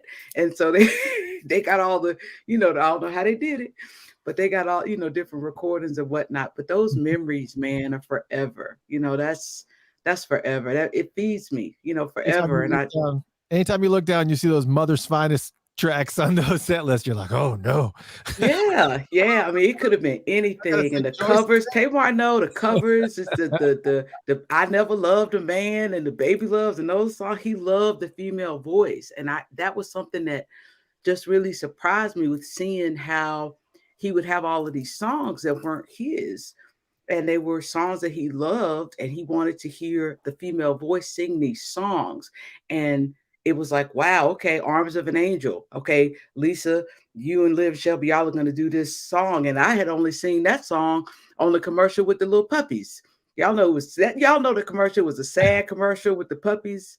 Okay, maybe y'all hadn't seen it, but now I'm gonna look it up after the show. Yeah, and it was so sad. So I knew who Sarah McLachlan was, but he said we're gonna do this song, and I was like, oh, the puppy song that's from the commercial. And we're talking about you doing the song. Yeah, I know that. Arms of an Angel. And so, but he would come up with stuff and send us like a YouTube clip of something like, we're gonna do this song, and so it would be his music mixed in with all of these covers. And you can see that when you look at like the Forum, and we're doing a Tina Marie, and then I'm doing the Rihanna song, and then the Misty Blue. And this, he just really loved the female voice. And I know Tamar can speak to that. I mean, he did a whole tour. It was Tamar's tour. You know what I mean? And she's up there singing, and he's just playing.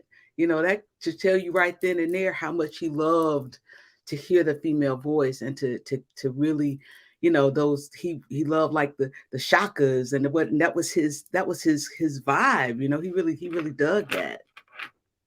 Yeah, I mean, to attest to what Shelby is saying, like, if you think about it, even when we sing cover tunes with our originals today, you start to realize what's missing. And melodically, it's nothing against any artist. But I remember when we first started working, he said, if you can't he wasn't talking to me, but he was talking to me as an artist. He was like, if you can't get your original music to sound as timeless as these songs, you don't have a song, right? And so, you go into singing some of these songs today and it's just one melody, it's one cadence, it's one formula. And if you go and listen to all those songs, they had so much depth and width to them, you know. And I remember my first time even being introduced to Nancy Wilson was because of Prince. Like, I had never heard of Nancy Wilson. You would think in art schools you heard of Nancy Wilson. Never heard Nancy Wilson. Get your heart on. And it's right. And it's just ironic, just to bring it all home, is that I just performed for the USC Gala and Shantae Moore ended the night and she sang Guess Who's Coming Home, the song by Nancy Wilson. So I'm in the room like, oh my God, this song is amazing. And everyone's looking like, what song is this? Okay, this is boring. And I'm going to say it for the record. They were literally like, this is what, and if you saw her perform it and if you heard her perform it, I was like, see, this was what Prince was fighting for. Mm-hmm. Just when she sang it, I was like, and I didn't even think about, oh, I wish Prince could hear her. All I could think about was like, oh my God, this is what he fought for. For you to get up there, sing a 20-minute show and throw in a Nancy or a Shaka or a Diana or, a Cissy Houston song. I mean, Dinah Washington. I mean, you didn't hear half of this stuff until I worked with Prince. Yeah, facts. And that's life-changing. I mean, the fact that he's a man teaching females about other women, that's a whole nother conversation, you know. Whole nother one. Mm-hmm. It's a whole nother conversation. Yeah. And there's somebody here who some of you may be familiar with, but we want to talk about somebody who takes people to school pretty regularly on a regular basis. A lot of people, you're not going to know who this is, but I'm going to bring him in. Is Scott, Dr. Goodtime Goldfine, who runs Truth and Rhythm and funkandstuff.net. If you ever been to that website, he is an interviewer extraordinaire. Probably has interviewed every single funk artist on the planet, and he's just amazing at it. Scott, how you doing, brother?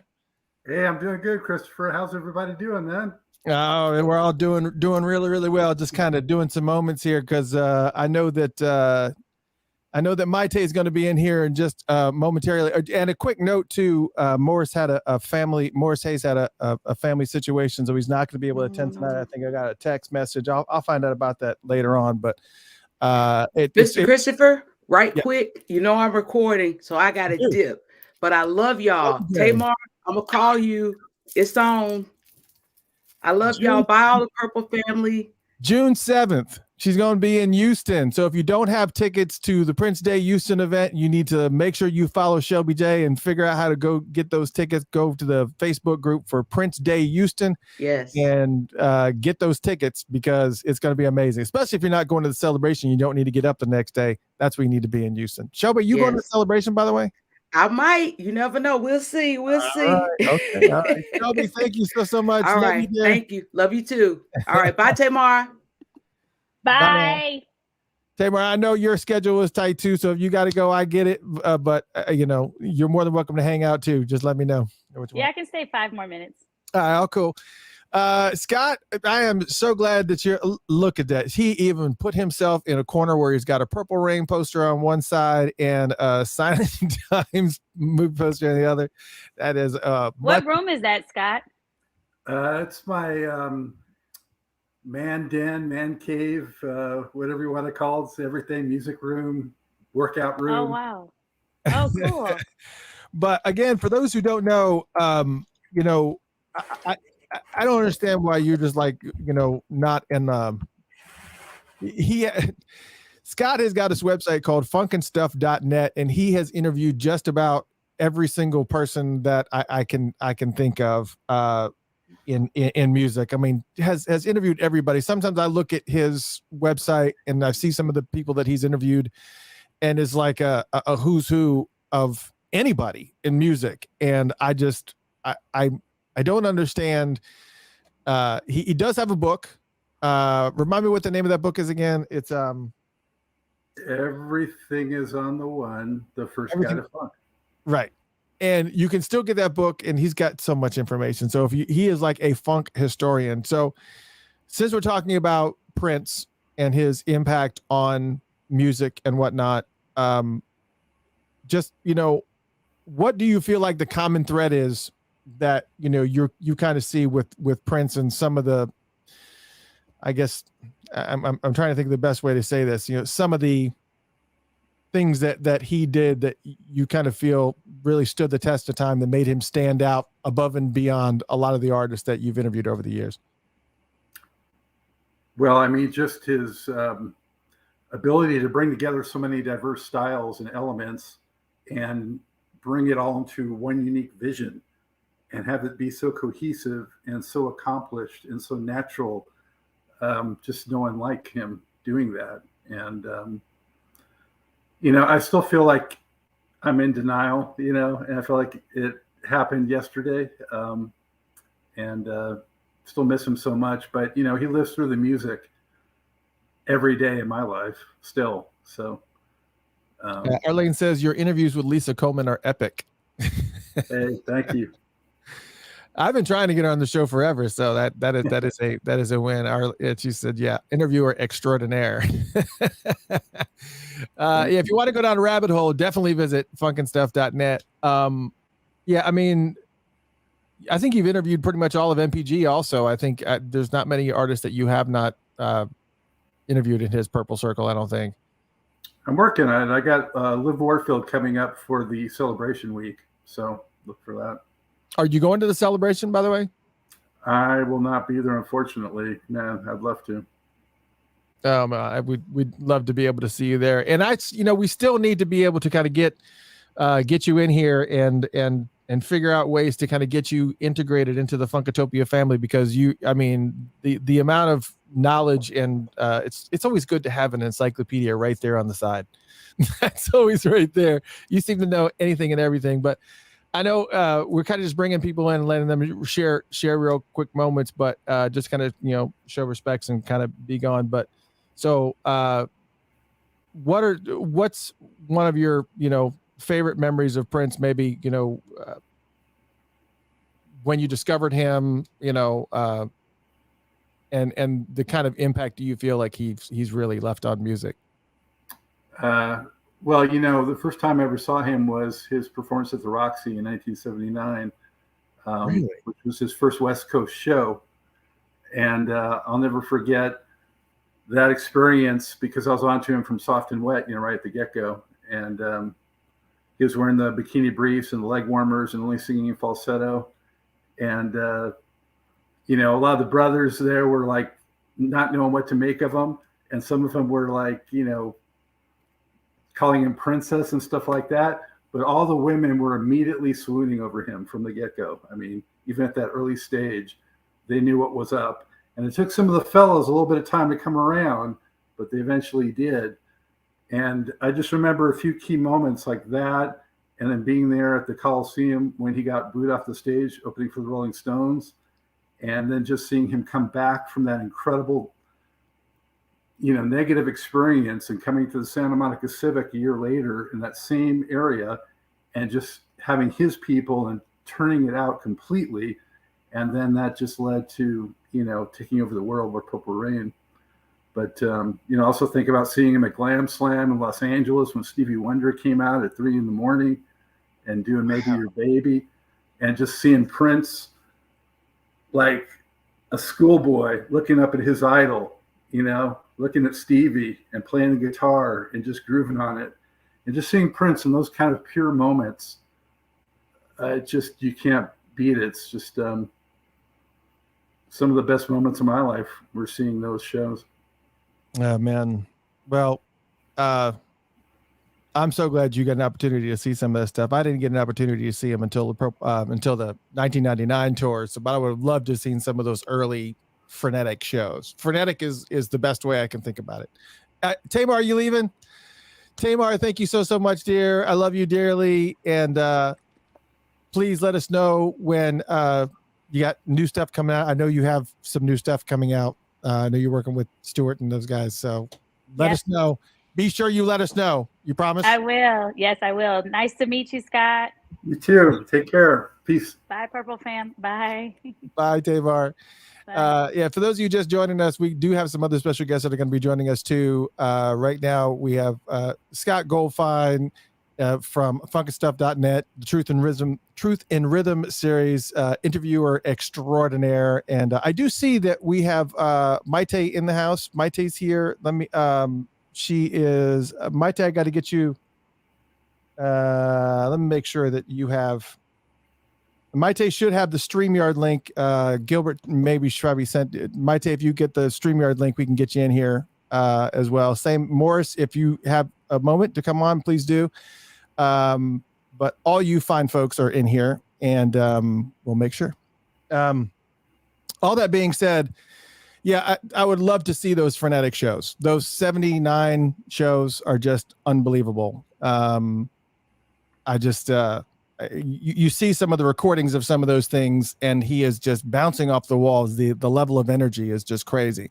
And over the years, when he started to craft it a little bit more, and kind of everything became a little bit more choreographed, it was just unbelievable. But anyways, I just kind of drew blank here because I just miss him so dearly.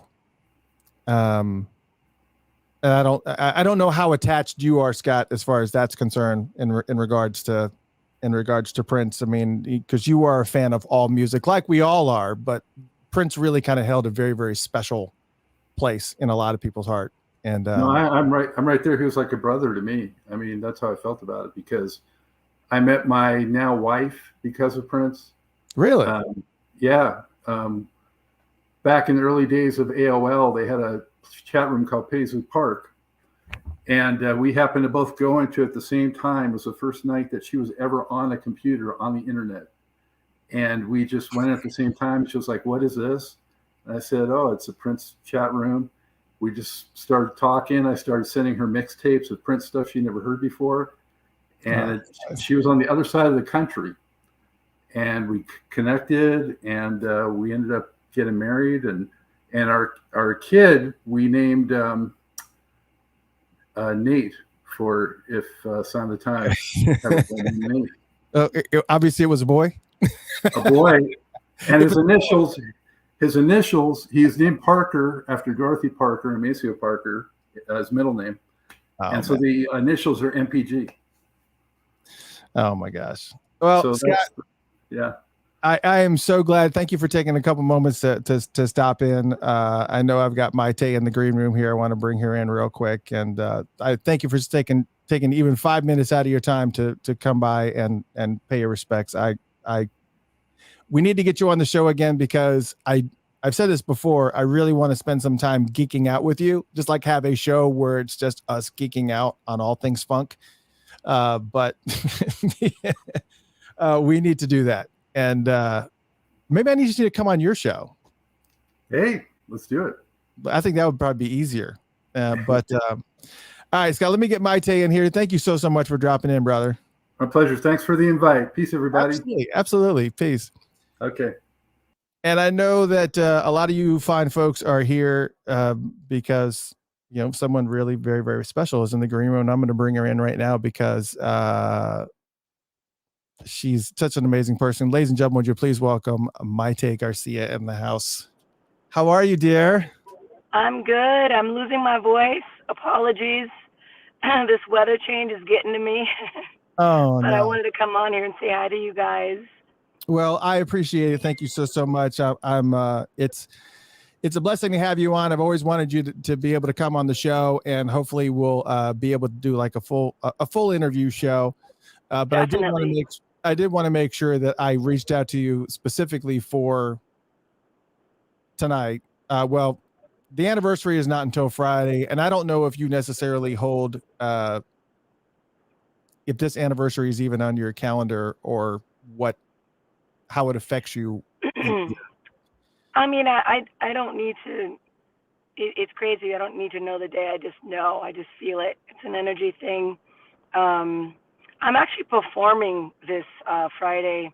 It's for animal cruelty prevention, and I figured why not celebrate him, because I know for a fact he wouldn't want us to be sad, and he was never scared of death, and he was always searching for enlightenment and growing spiritually. So I try to make it a day of positivity. I think about him. I think about him every day, but especially those days, his birthday and this day, it's intense. Yeah. One of the things I asked everybody as they came in was more talking about, what are some of the things that you remember that he said to you, life lessons specifically, really, that kind of has stuck with you through time. A lot of people have kind of been sharing a lot of personal, professional, career oriented type of lessons. And I'm sure he's probably given some of those to you because he did a lot of guidance to you in that regard. But are there some for that, but also personally, that kind of rotate in your mind more frequently? I mean, we never really talked about death, and for him it just wasn't a subject that it never ever came across until it happened. And it's hard. But I know that he never feared it. And it's crazy because I'm an Army brat, and my father was a pilot, and I always had this fear because I actually got traumatized. My father had it was a helicopter crash, and I'd come home and turn the TV on, and I knew he was flying that day, and I couldn't get a hold of him, and it was a coworker who had passed away, and it stuck with me, and I have this fear of having loved ones fly. And I remember whenever he flew, I'd always tell him, please call me when you land, and he would just laugh, and I'm like, no, seriously, and he's like, okay, I'm like, he just was never scared. He was never fearful of stuff like that. So I try to keep that in my mind. Many years he would, he's like, if you don't celebrate birthdays, you're not going to age. I'm like, okay, we'll have to discuss that another time. But, I just know that he never feared it. And it happened around him, but he always felt like they weren't gone. And I think that's how we should feel with him. I mean, he's not physically here, but he is here. Yeah. I know he always wanted us, to celebrate life while we had it. And I know career wise, you've just done so well, and you just kind of kept with the dancing, and we're all blessed and better for it because we love seeing you perform, and we love watching you. I mean, even looking back at some of the videos that you guys did and some of the work that you guys did in the 90s, is just the amount of energy that you have is just like off the chain. And thinking about, we want to celebrate his life and more than mourn it. I'm just, there had to be, being that you were married, there was so many life lessons that were in there that I'm sure that he kind of imparted on you. This is maybe a personal question, but is there things that you've learned during your marriage that have helped you love better? Yeah, absolutely. I take every moment. I try to take every moment as special. I try to, especially now that he's gone. I mean, there were so many times that, not when we were married, but when we were, together and on stage. And I would just always take this moment and just go, wow, this is never going to happen again. I need to take this in and remember it. And I do. I remember those feelings, and I remember the love of music and just the energy going back and forth between the audience and us, and even on stage. And our marriage, he was such a romantic guy and so loving. And we were both like, we didn't know what we were doing. We were like, okay, we're married. Now what? There's no book on it or anything. Just made me love him more and live in the moment. And I try not to look at, I saw this saying, and it just made me laugh. The grass on the other side is greener because it's fake. And stuff like that. Just I think about things like that now that I'm older, and I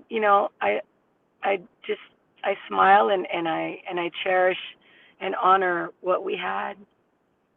Yeah, we were talking. Shelby J was on, and she had mentioned. Shelby. Yeah, so sorry you missed her. But Shelby was on, and she was talking about how Prince constantly would get into her dreams, and Stacy has asked, not in any other type of way, but other than a lesson, like kind of like an inspirational type of way. Stacy asks, has Prince come to you in a dream yet? And she apologizes if it's too personal. Oh, he has. I never remember my dreams, but I do when he has come in my dreams. Sometimes it's why, what was the reason for that? Why did you show up? And sometimes it's okay. Certain things that he tells me, and always good, never, anything bad, because he knew my energy, he knew my heart, and yeah, he does. Yeah, I don't actually, I do have somebody in the green room that has done some work with you. You might be familiar with this gentleman, ladies and gentlemen, Mr. Morris Hayes. Morris. Hey, my sister. Look at Hi, who that Morris. is. Mighty, Hercules. How you doing, baby girl? I bet the two of you could tell stories for days. Oh my goodness. We could. Oh my gosh. Good memories. Good memories. Oh my gosh. I know. It's always great to see you, Mighty. You too. I remember when he got hired for the MPG, he was with Carmen Electra, and he told me, he's like, I'm gonna ask Morris to join the band. And I remember I left the dressing room, and I wanted to tell him so bad, and I was like, I can't. But I was like, don't worry, Morris. I'm patting him. I just remember like trying to give you a hint, like, don't worry, it's good. And I was just like, yeah, no way. He's got Rosie, he's got Tommy. There's no way, And I was like, it was crazy. I think it's so funny because I would just keep Prince in stitches, because I remember the first time I ever went to his hotel room. It was bananas, right? His birthday was like I think we were in like Berlin somewhere, like either Berlin or Munich, I think. But he had his birthday party at this. We had an after show, and he had called and asked if I would if I wanted to come over to his room, that we were going to watch this movie or whatever. And I was like, man, it's like 2 or 3 o'clock in the morning. I'm like, yeah, can I bring Greg? And we came over. And it was so funny because that was the first time I'd ever been in a hotel that looked like that, man. I'd never seen like a presidential suite like room. It was like somebody's crib. It was like I was at somebody's house. Like it had a bunch of rooms and split levels. There's a piano that they had to put through a window. They had to lift it up with a hoist and put it in the hotel for like 3 days. I think we were there like 2 or 3 days. They went through all these changes just to put the piano in the room. So I'm walking in here and I'm like, wow. I'm like Gomer Pyle, I'm like, golly. It's like he's looking all around. It's just like bananas, And he had the whole setup in his bedroom, man. It was so funny. He had this whole like a giant case that you just take the front off and everything's in there, like a big TV, the speakers, the VCR, everything's in there, right? And we're in the bedroom bigger than my apartment, it's just big. So the whole NPG is already in there. Me and Greg, we're in there. He tells us to sit on the bed. Like, yeah, you guys can sit here. It's like in the middle. And we just sitting there, man, and we just chilling. We watching this movie. And I'm like, wait a minute, man. This dude got another record, got a movie, might tell all in the movie, acting and doing her thing. I'm like, what is all of this, It was bananas because the whole thing was laid out, man. 3 chains of gold. It was, man, a full-blown movie, bro. We sitting there like, wow, dude, it's crazy. And then Prince is just running around doing this thing, man. And he's like, you hungry? And I was like, yeah, we have something. He gets on the phone, picks up the phone, calls this girl. I'm thinking he's gonna call the hotel, right? He calls the girl that's the chef and says, yeah, we need some sandwiches and stuff. I'm like, Prince, I'm like, oh my God, you don't have to wake nobody up, man. It's like 3 of them. He said, it's fine. That's what she does. Just kind of like that. And I'm like, oh snap, man, we just got somebody woke up, man, for us some raggedy ass sandwiches, So I'm like, oh man. Anyway, we're watching the movie. Prince moving around. He's seen the movie before a couple of times probably. So he's just doing his thing. He's fluttering around. So soon enough, man, this dude comes and sits at the top of the bed. He goes up by the pillows, and I'm sitting there with Greg and I look back and I just tell Greg, I said, man, we in the bed with Prince, man. And everybody just cracked up, man. Everybody just fell out. I said, but for real though, we in the bed with Prince. I said, there's a lot of people would love to be able to say that. You know what I'm saying? They can't say that. Me and Greg in the bed with Prince. So Prince was dying, which he immediately got out of the bed because then he was like, yeah, no. It was funny. It was funny, man. And as I was leaving, I saw the piano, man. And it's funny because as we're in the bedroom, there's no outside light. He's got all the windows covered up with foo-foo. He got like diamonds and pearls and some all kind of. It was all kind of stuff up in there, man. It just looked like it was back at Paisley. That's what was so nutty about everything. The foofers would come and hook everything up like it's back at the studio. And then and then when he goes, it all goes back to normal, like nobody's ever been there, bro. It's the craziest thing ever, right? Oh, so we come out, the sun's coming out. And then I just go over to the piano, man. I do this long intro thing and then just say, if. And that was it. And get up, and then everybody started laughing again. And the point of this whole story is that I think early on, man, this is what endeared Prince to me and was like, this dude's a clown. I like this dude in his clowny ways. And it was just funny. And it's one of the things that I appreciated about Prince, I think. Like I said, the thing I miss most, I always get the question, what do I miss the most about him? And I mean, we did so many great shows. I can't even count them. But the thing I miss the most is just hearing him laugh, like belly laugh like that, man. That was, if I could get him to do that, that was a personal win for me. It was a personal, like, I got this dude laying on his desk, like crying. Like anytime I could get him like that, man, I said, my job is done here, for the day. And I'd be so happy about it because, I was like court jester, man. It just like, I like to have fun and just tease and joke around. And Prince was a good a good sport when it came to humor. He loved comedians and stuff like that. He even wanted me to do some comedy stuff. I said, Prince, I'm too afraid, I man. know. You should have. I said, I can't do it. All I had to do, might tell you, was just talk about him. All I had to say was like, I didn't think about it at the time, but I could have just told him up the whole time, be like, hey, everybody, I'm sorry we late. Makeup truck broke down on the way over here. And his truck broke down, so he can't get his makeup. So we got to start a little later tonight. I could have wore him out, man, because he's a good sport, as long as you're cool. But I was too scared. I wasn't thinking about what I could say. I could have offered all them people, and it happened to be at the place where they did the Kings of Comedy, man.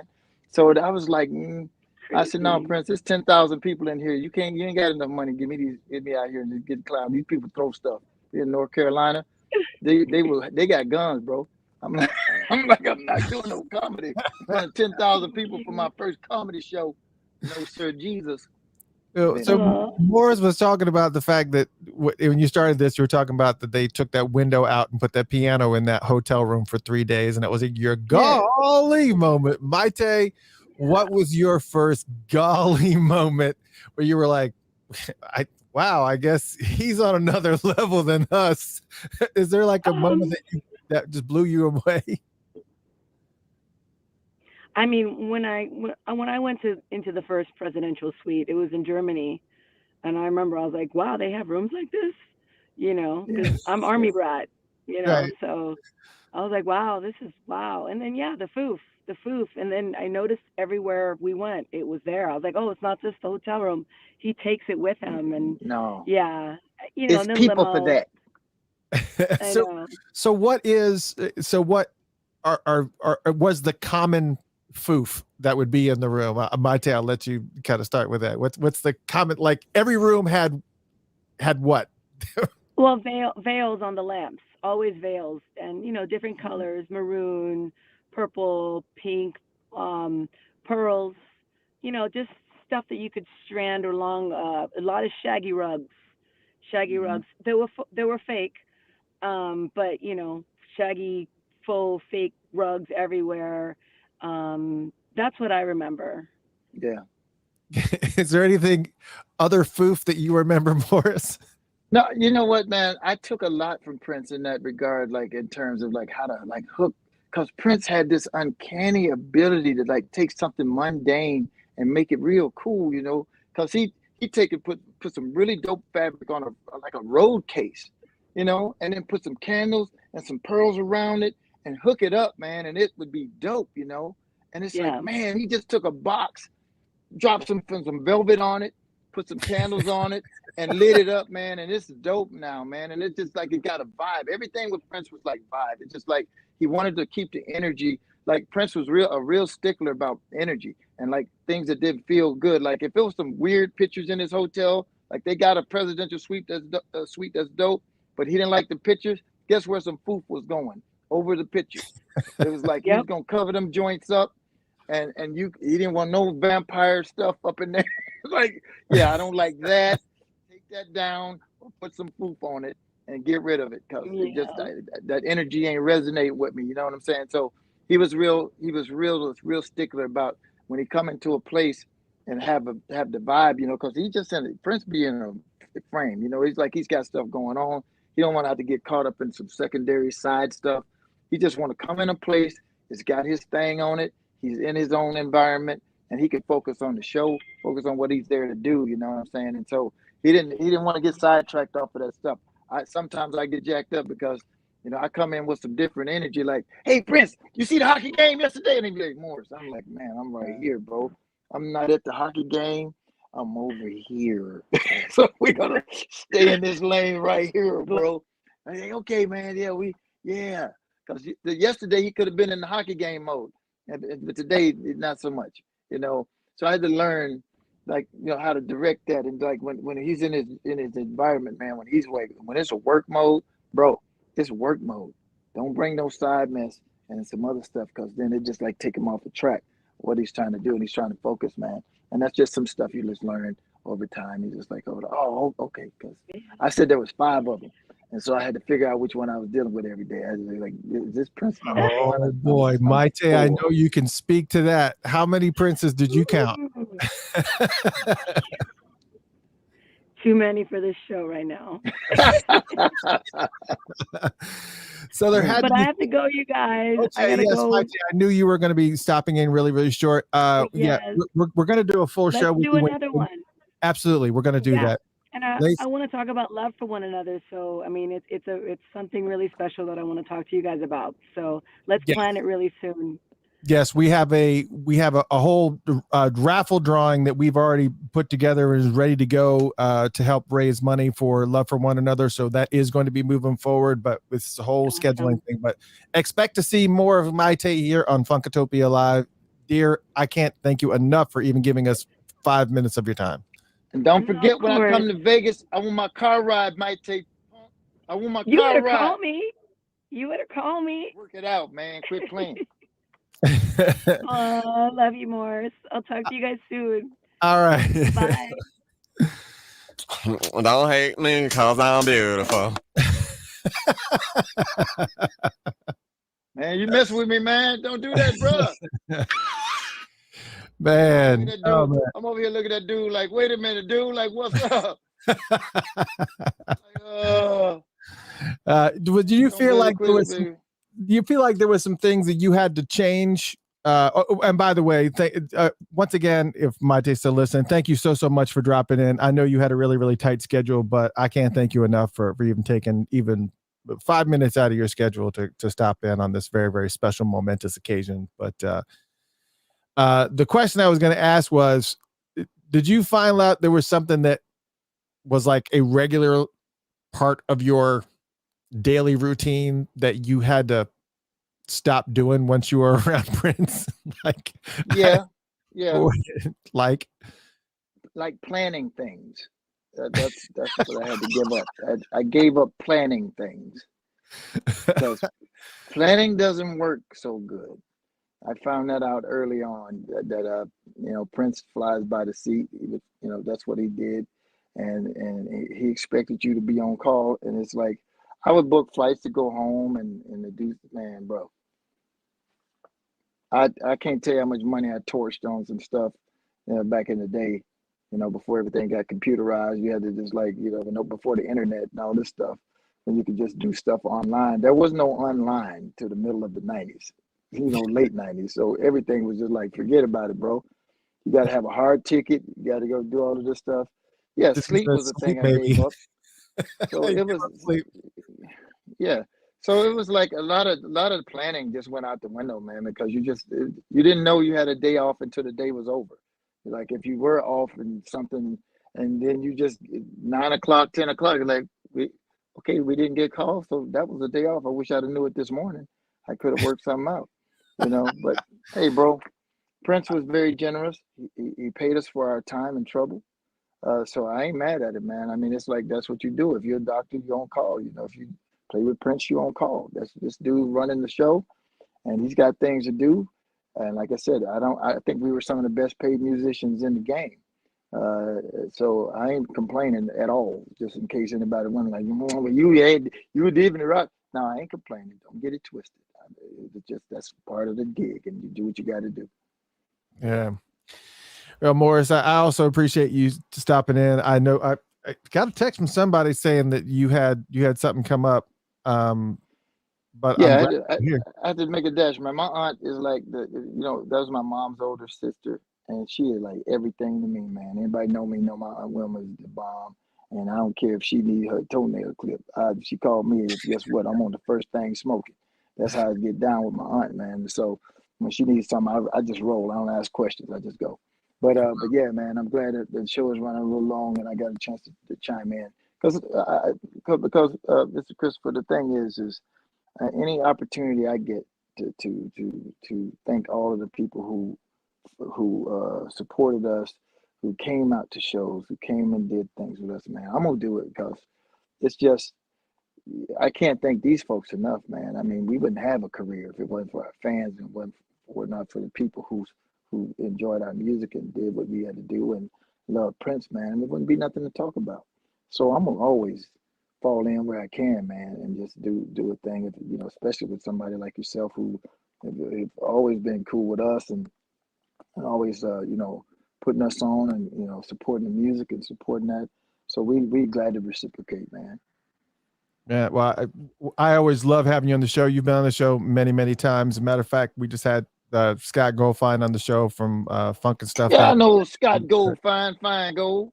And Lenny was just talking about you guys had there's a 3-part interview that we don't break them apart. We just leave it in one big ass chunk. It's like y'all need to absorb all of this now. But I think that's part of my problem. I think, but I know that you've been on the show many times. I know we've talked. A lot of people are saying, ask him what his favorite life lesson is, and you've shared lots of life lessons that has imparted on you. And so you guys can look at the past schedules. But before you go, what is the MPG schedule looking like? Well, it's an interesting thing.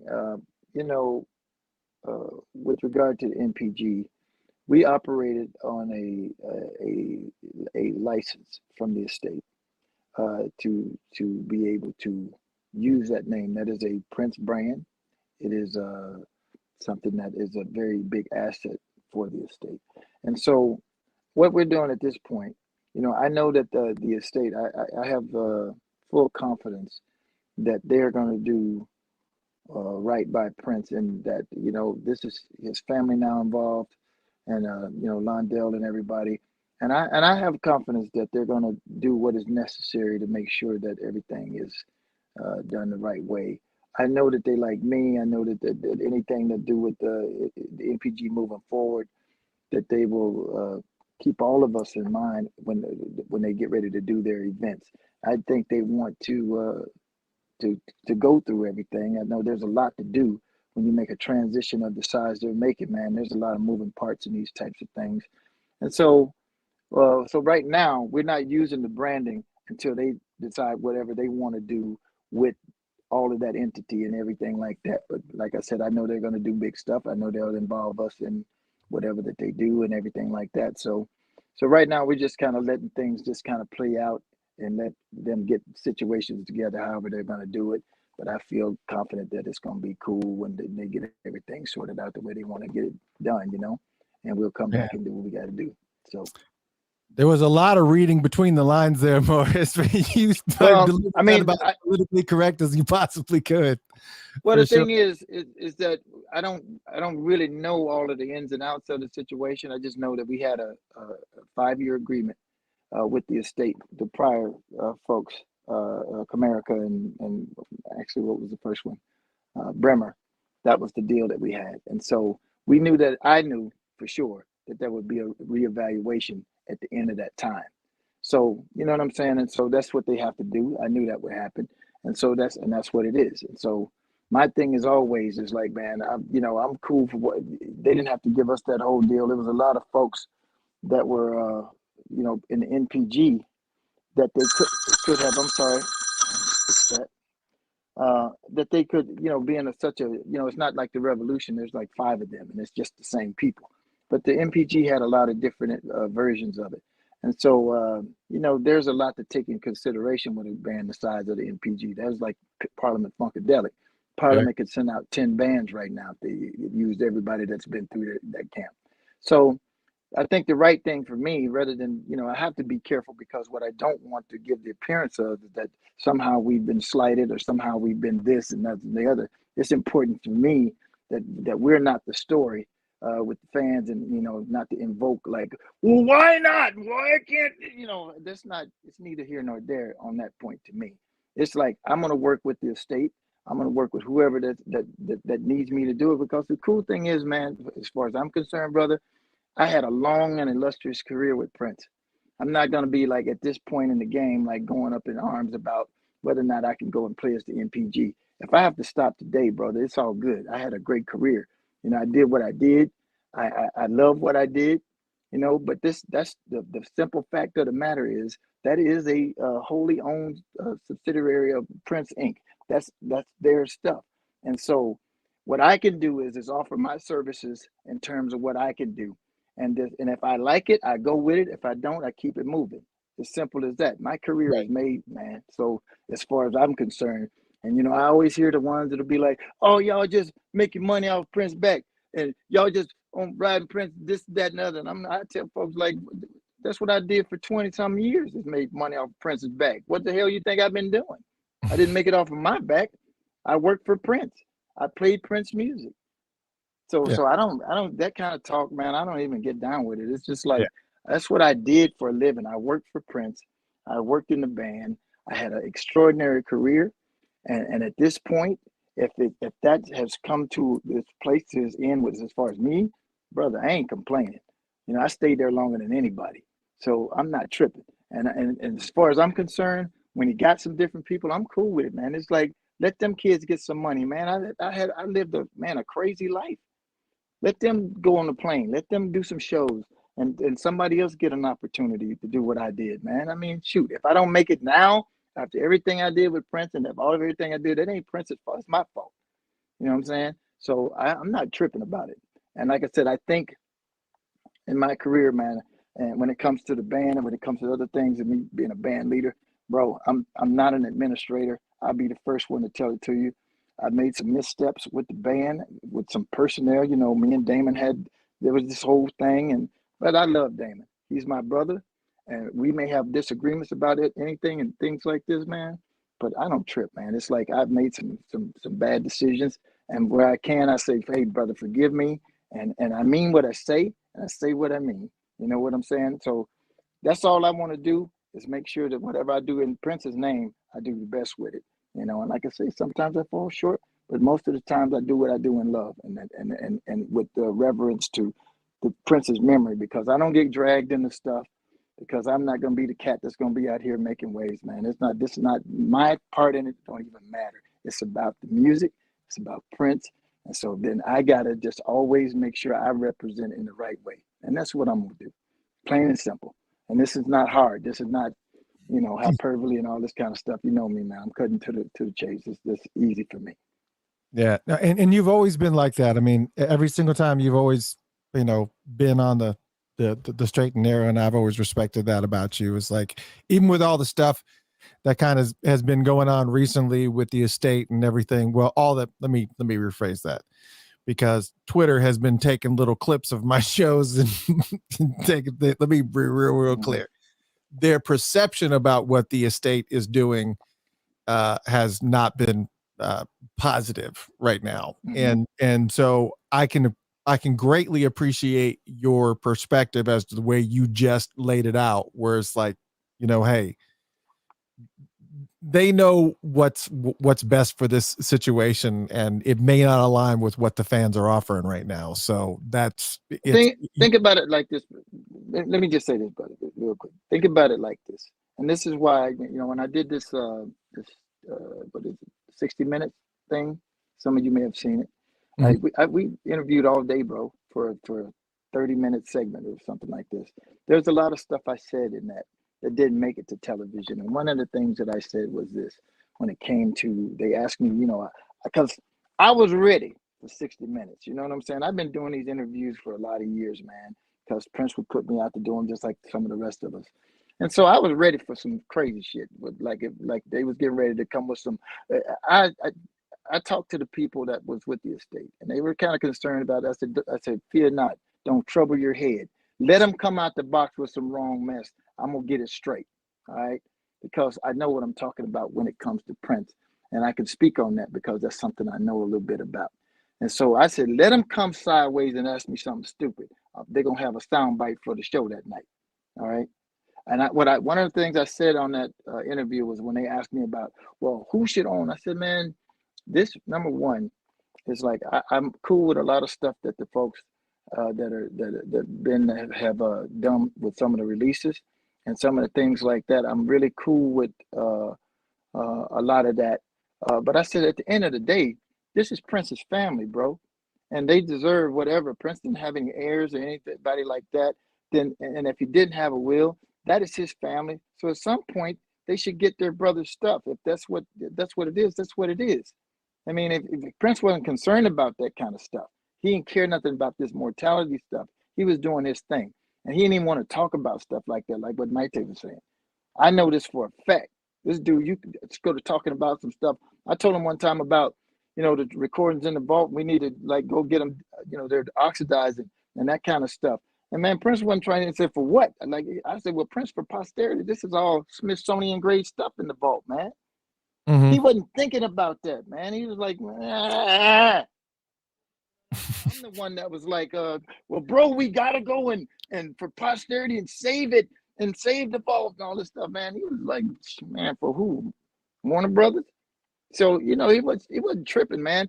And so my thing is, whoever comes in, what I said was, myself, I'm sure there are other people, Jam and Lewis, you know, Andre, Sheila, different people that have come through here would be happy to help the estate if they needed us for anything.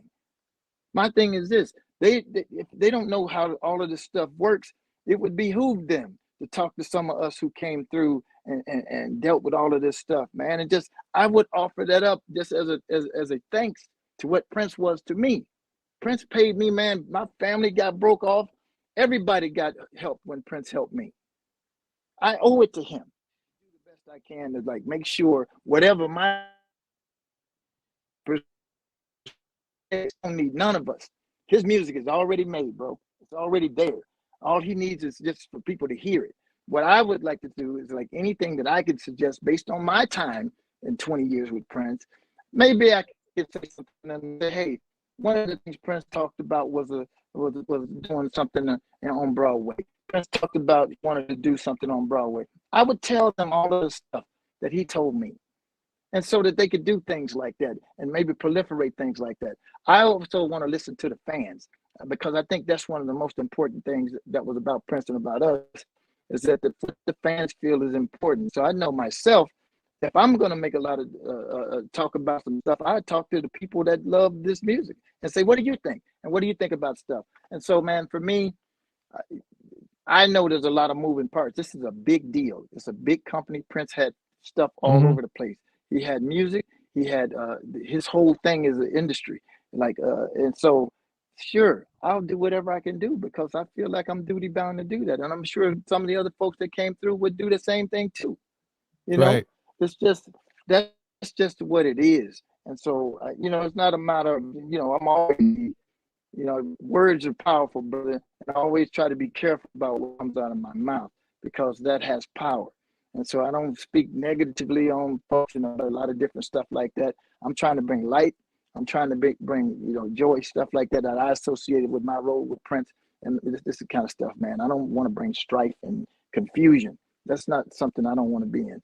And so I'm for doing whatever I can to uplift this state, the Prince Legacy Group, or whoever that calls on me. If I can do it, let's do it. If I can't, I keep it moving. Would you consider stepping into the position of director of Paisley Park now that Mitch is stepping down? I don't know about director of Paisley Park, man. I'm on a music tip. I think I know. I'm not super like as far as running a building. Prince asked me to like run a nightclub one time, like Morris, I'm gonna get a nightclub. You want to run? I'm like, hey, Prince, I play keyboard, brother. I don't want to run a nightclub. It'll be closed in a week. You know what I'm saying? But Yeah. I know a lot of things about Paisley and about the thing. I would love to talk to somebody and say, hey, why don't we do this? Why don't we do that? And anything like that that I can offer up. I would have to think about that, man. If it was a director of Paisley Park, because what would that be? Like I'm setting up the tours for the museum.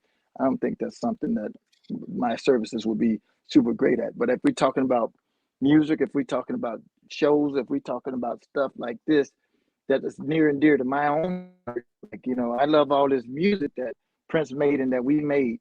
It's I've always been a vocal component of I remember being on, I think, on this show, and they asked me about Exodus and something. I'm like, man, go get them jokers, man, put them records out, give them a proper release. We got shows, live shows all over the place. Like there's tons of stuff. Prince have got data, man. This dude was prolific. We got so much stuff. I'm about the music and about proliferating the music, especially if it's cool. We don't want to take something half-baked or something crazy, but there's so much, I think, to be offered in that regard. And I think I want the fans to be happy. I want to be happy, and then everybody can be happy. Man, it's just like about working together and finding ways that we can go about the business of making Prince one of the best artists that the world has ever seen. Because there's so many artists, these legacy artists like Michael Jackson and Elvis. And man, to me, Prince got them on lock, man, because who else has done as much stuff as Prince? Like, I don't know any other artist that on his birthday or on any given thing that has to do with Prince, you can light every city up purple and everybody will know what that means. There's nobody else in the game like that, bro. Name me one. You Own can't the word do it. Prince. Prince has like when you say Prince, you immediately think of him. When you think purple, you immediately think of him. I mean, he's like really broad, basic things. That's all, and that's a block. Master in music, master in fashion. All of these creative ways that he went about ticket sales. I remember Prince seeing me in my yard one day, man. I had just been on the road with Maceo, and Prince spotted me in the yard. I was standing out in the front yard. He almost wrecked his car, and because he was going to turn, and then he saw me, and he was going to straighten it out, but it was too late. Like, you're going in the ditch, He whipped around, man, and came into my development and picked me up, man, and took me over to his house. And like I said, man, I've only been to Prince's house. I live next door to this dude, but I can count on one hand the amount of times I went in his house. You know what I'm saying? He's a real private dude, but he took me over to his house and told me all of this stuff. And this was around the time of musicology. And he played me all this stuff, and he had just done the Rock and Roll Hall of Fame thing, to which I told him, I said, Prince, I've seen you do a lot of guitar solos. That's the baddest that you ever did in your life. That was one of the dopest solos I've ever seen you do. And and I've said this story 100 times, where it's like, he said, you know what I did? And I went half gas on him in the rehearsal, and then I came back to the show and put it on him, kind of thing. I said, that's what you do, that kind of stuff. And we talked about a lot of stuff that he was telling me that was going to happen. He said, you're going to see a lot of stuff, I go in his tricky voice. He said, Morris, you're gonna see a lot of stuff that they're gonna be saying in the press. And it's gonna be true too. And like that. And it was about how he put the tickets, the CD in with the ticket sales from musicology. He put the record in, and so he sold. And they were telling him how you can't do that, Prince.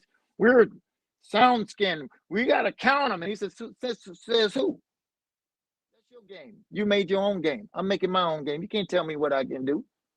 And he told me, he said, they're trying to tell me like, we're not going to count them. I said, you ain't got to count them. I'm counting them at the door. I get 80,000 copies. So what you talking about? You ain't got to count them. I just did it all the way to the bank. So we ain't you tripping. And they hated it because he was always thinking, man. He was always figuring out the next thing. And that's another thing about Prince that was so great because he always thought outside of the box. He was a vanguard when it came to just things like that. And then when we got to 2010, that record, how he put it in the newspapers in London, in Paris. It's just stuff like that, man. So for me, it's important that not only people know those things and that they know about the music and they know about all of this stuff. I want them to know about the charities and all of the money, the outright money. That was Spike Lee, man.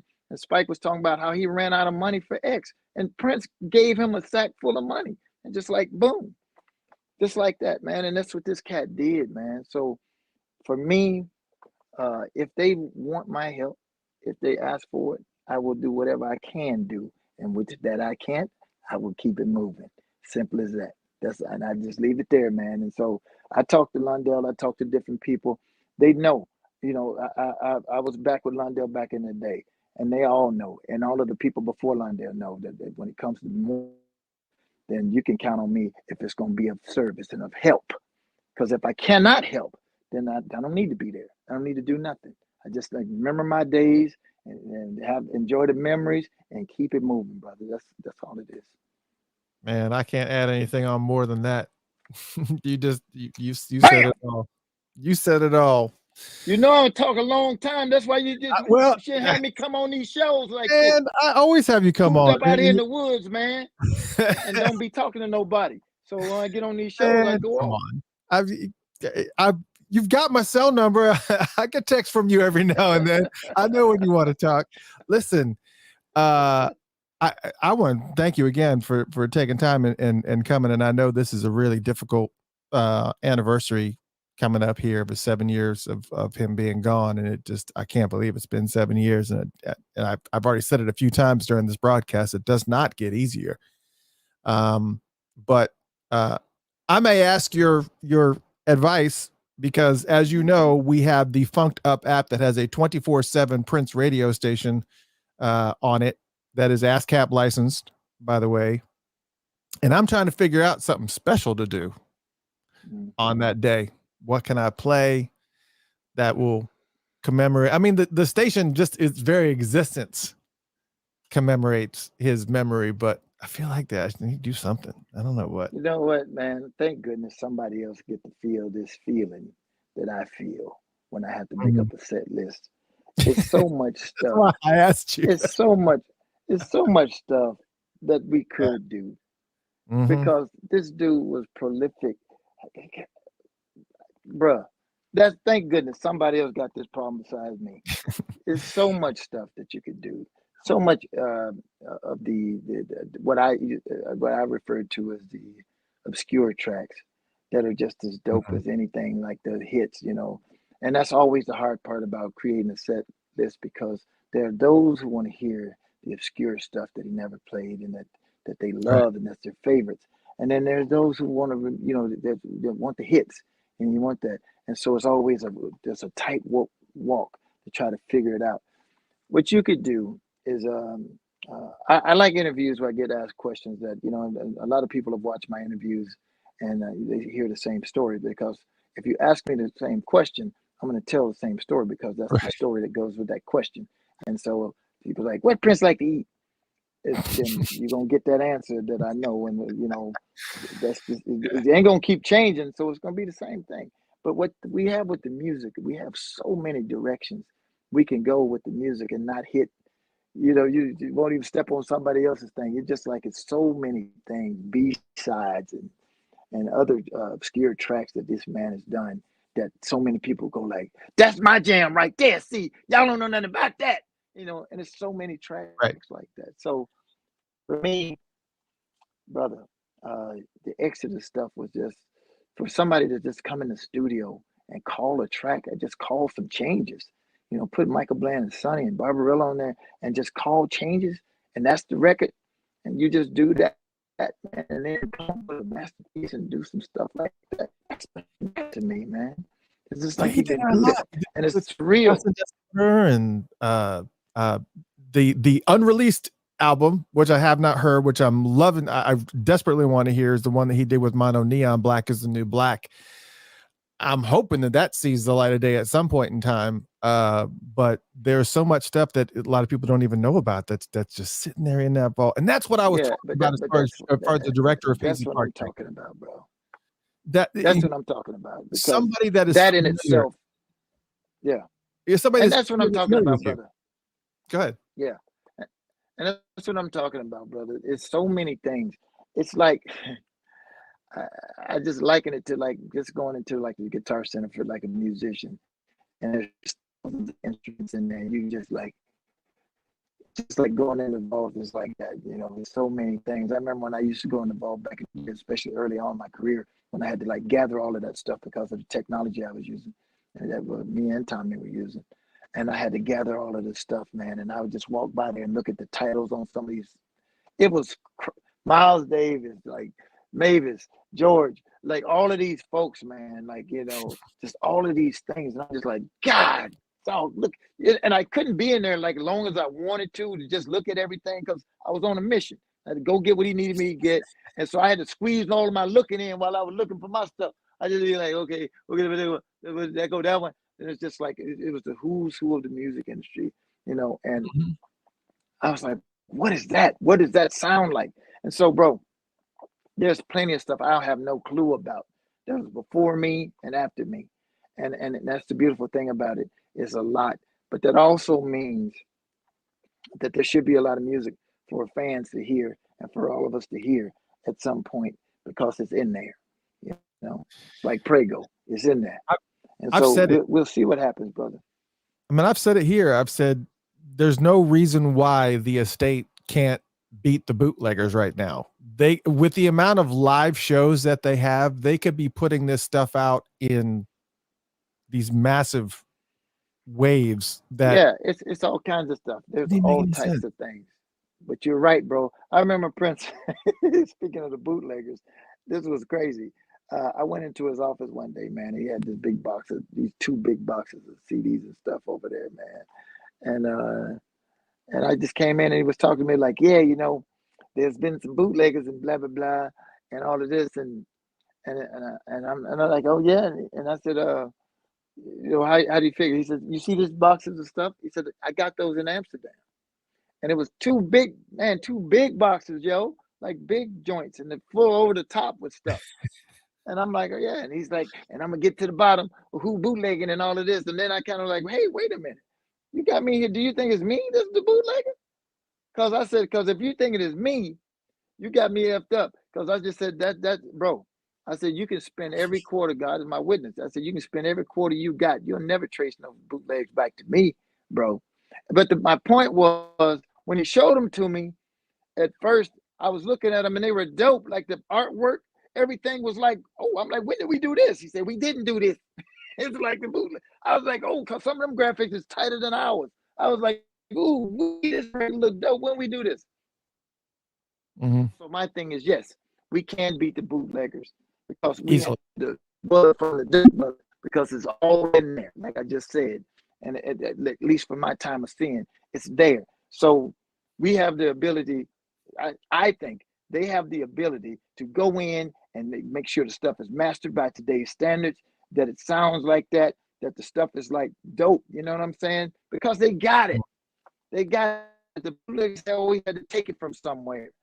And it's not the best copies, and it's not the best, and I hate to hear Prince stuff bad. It's just wrong. You know what I'm saying? I hate to hear it bad when I know it's a better way to do it and a better thing to do. So I'm brother, I'm hopeful more than anybody that that the powers that be use everything to their resource to make sure that this music is done right and done to the best of their ability to do. I think it's in the best interest of everyone, them, the fans, everyone, because nobody wants it to be crazy, but everybody wants. There's a lot of people that I was another thought, but I come across so many people recently that never got to see Prince play, and that's a shame because they I always wanted. I never got a chance to do it, and my heart breaks for them because I'm like, God, dog, you missed it. But guess what? There's footage after footage after footage after footage of these live shows that's out here, man. It's like crazy. And I'm like, some people that didn't experience. One of the things I loved about Welcome to America, man. That oh my God, man, that DVD piece in that mug, bro, that was on smoke.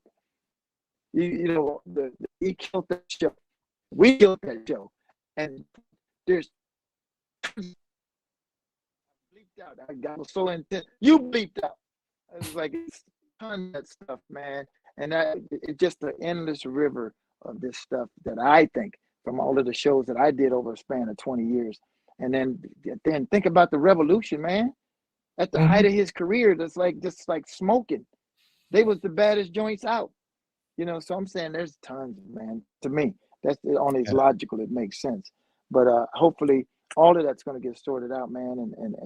And you know, and fans are going to be happy, and everybody's going to be happy because there's music, and that's what the most important thing to me is: music, music, music.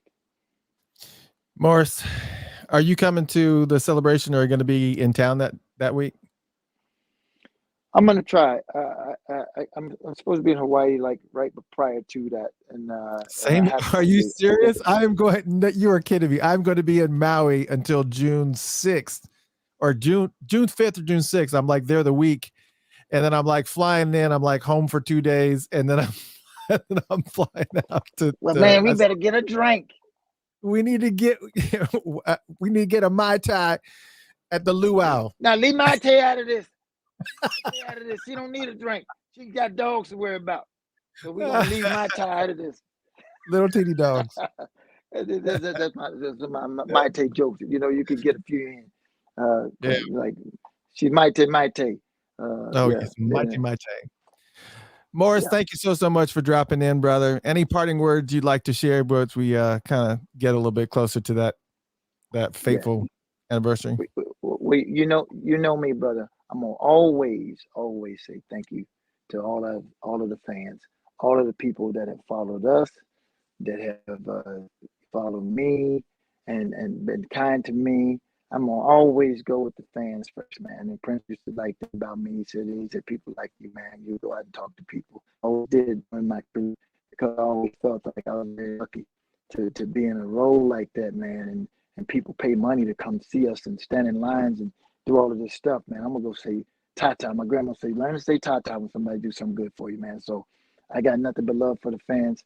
Y'all have always supported us and went through crazy stuff. And I'm just grateful, man. So I'm always say love y'all.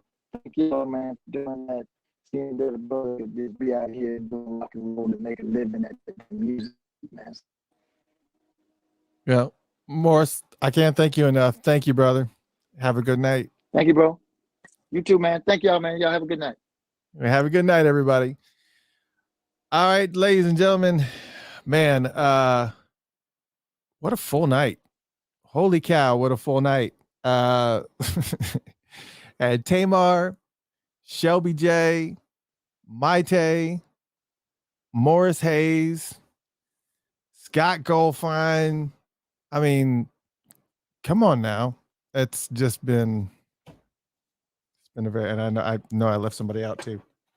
We had a lot of people on tonight. I hope you guys had an amazing time. And we are we're gonna shut it out. But before I do, I kind of want to make sure that my fellow folks, fellow fans that are here, I know some of you came because every year that this event comes around, or this anniversary comes around, that it is it's tough for you. And I know there's a lot of people out there that are battling depression. And this anniversary does not help. And I get it. I've got people very, very close to me that battle with depression on a regular basis, including myself. We all deal with it in our own way. But the most important takeaway that I can give you is what Prince imparted on every single one of the people that were here tonight. And that is, celebrate the life that you are in right now. And just like he did, don't focus on that. Don't focus on the end. Don't focus on those negative things. If you find yourself in a situation like he did when in his hotel room, the story that Morris just told about, if there was something negative or something that didn't mesh with the positivity or the vibe that he wanted, he covered it up and he just didn't focus on it. Figured out ways not to focus on those negative things, not to focus on those things that will drag you down and pull you down into the depths, because that's a tough place to get out of. And Prince asked us to celebrate this anniversary of his passing as he transitioned, because he knew that he was going to a better place. And it may be tough for us folks down here that have to, deal with this anniversary every single year, but you need to stay the course. And again, continue to focus on that positivity. That's the primary takeaway here. So that's what I had for you in that regard. Again, and I hope that this show has been a blessing to you, and hopefully you've been able to rewatch some of it if you missed any of the show, because there was a lot of show tonight for sure. Again, if you're going to be in Minneapolis this week, be sure to visit princecelebration.com. You can actually go there to the events tab, and you can see all the events that are happening in Minneapolis and in and around Minneapolis, including the event called A Night to Remember. Remember that on this Friday, you can tune in on the Funked Up app and on the Purple Yoda Radio, the 24/7 Prince radio station that is ASCAP licensed, by the way. I'll do something special. I'm not exactly sure what. I'm still trying to figure it all out. I hope you guys have that app downloaded. It is a free app. It's called Funked Up, FUNKEDUP.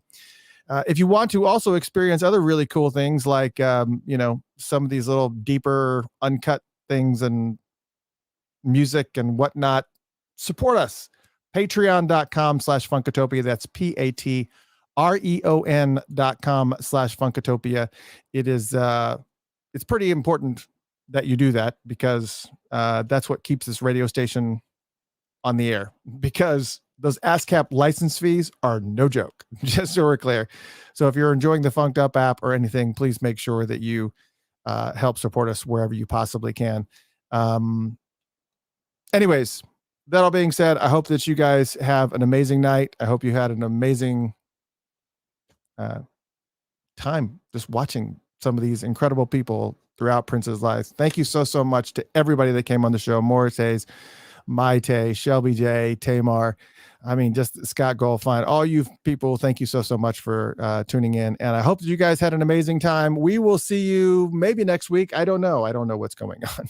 I never know what's going on, but I'll let you know as soon as I know. Good night, everyone. We'll see you sometime soon.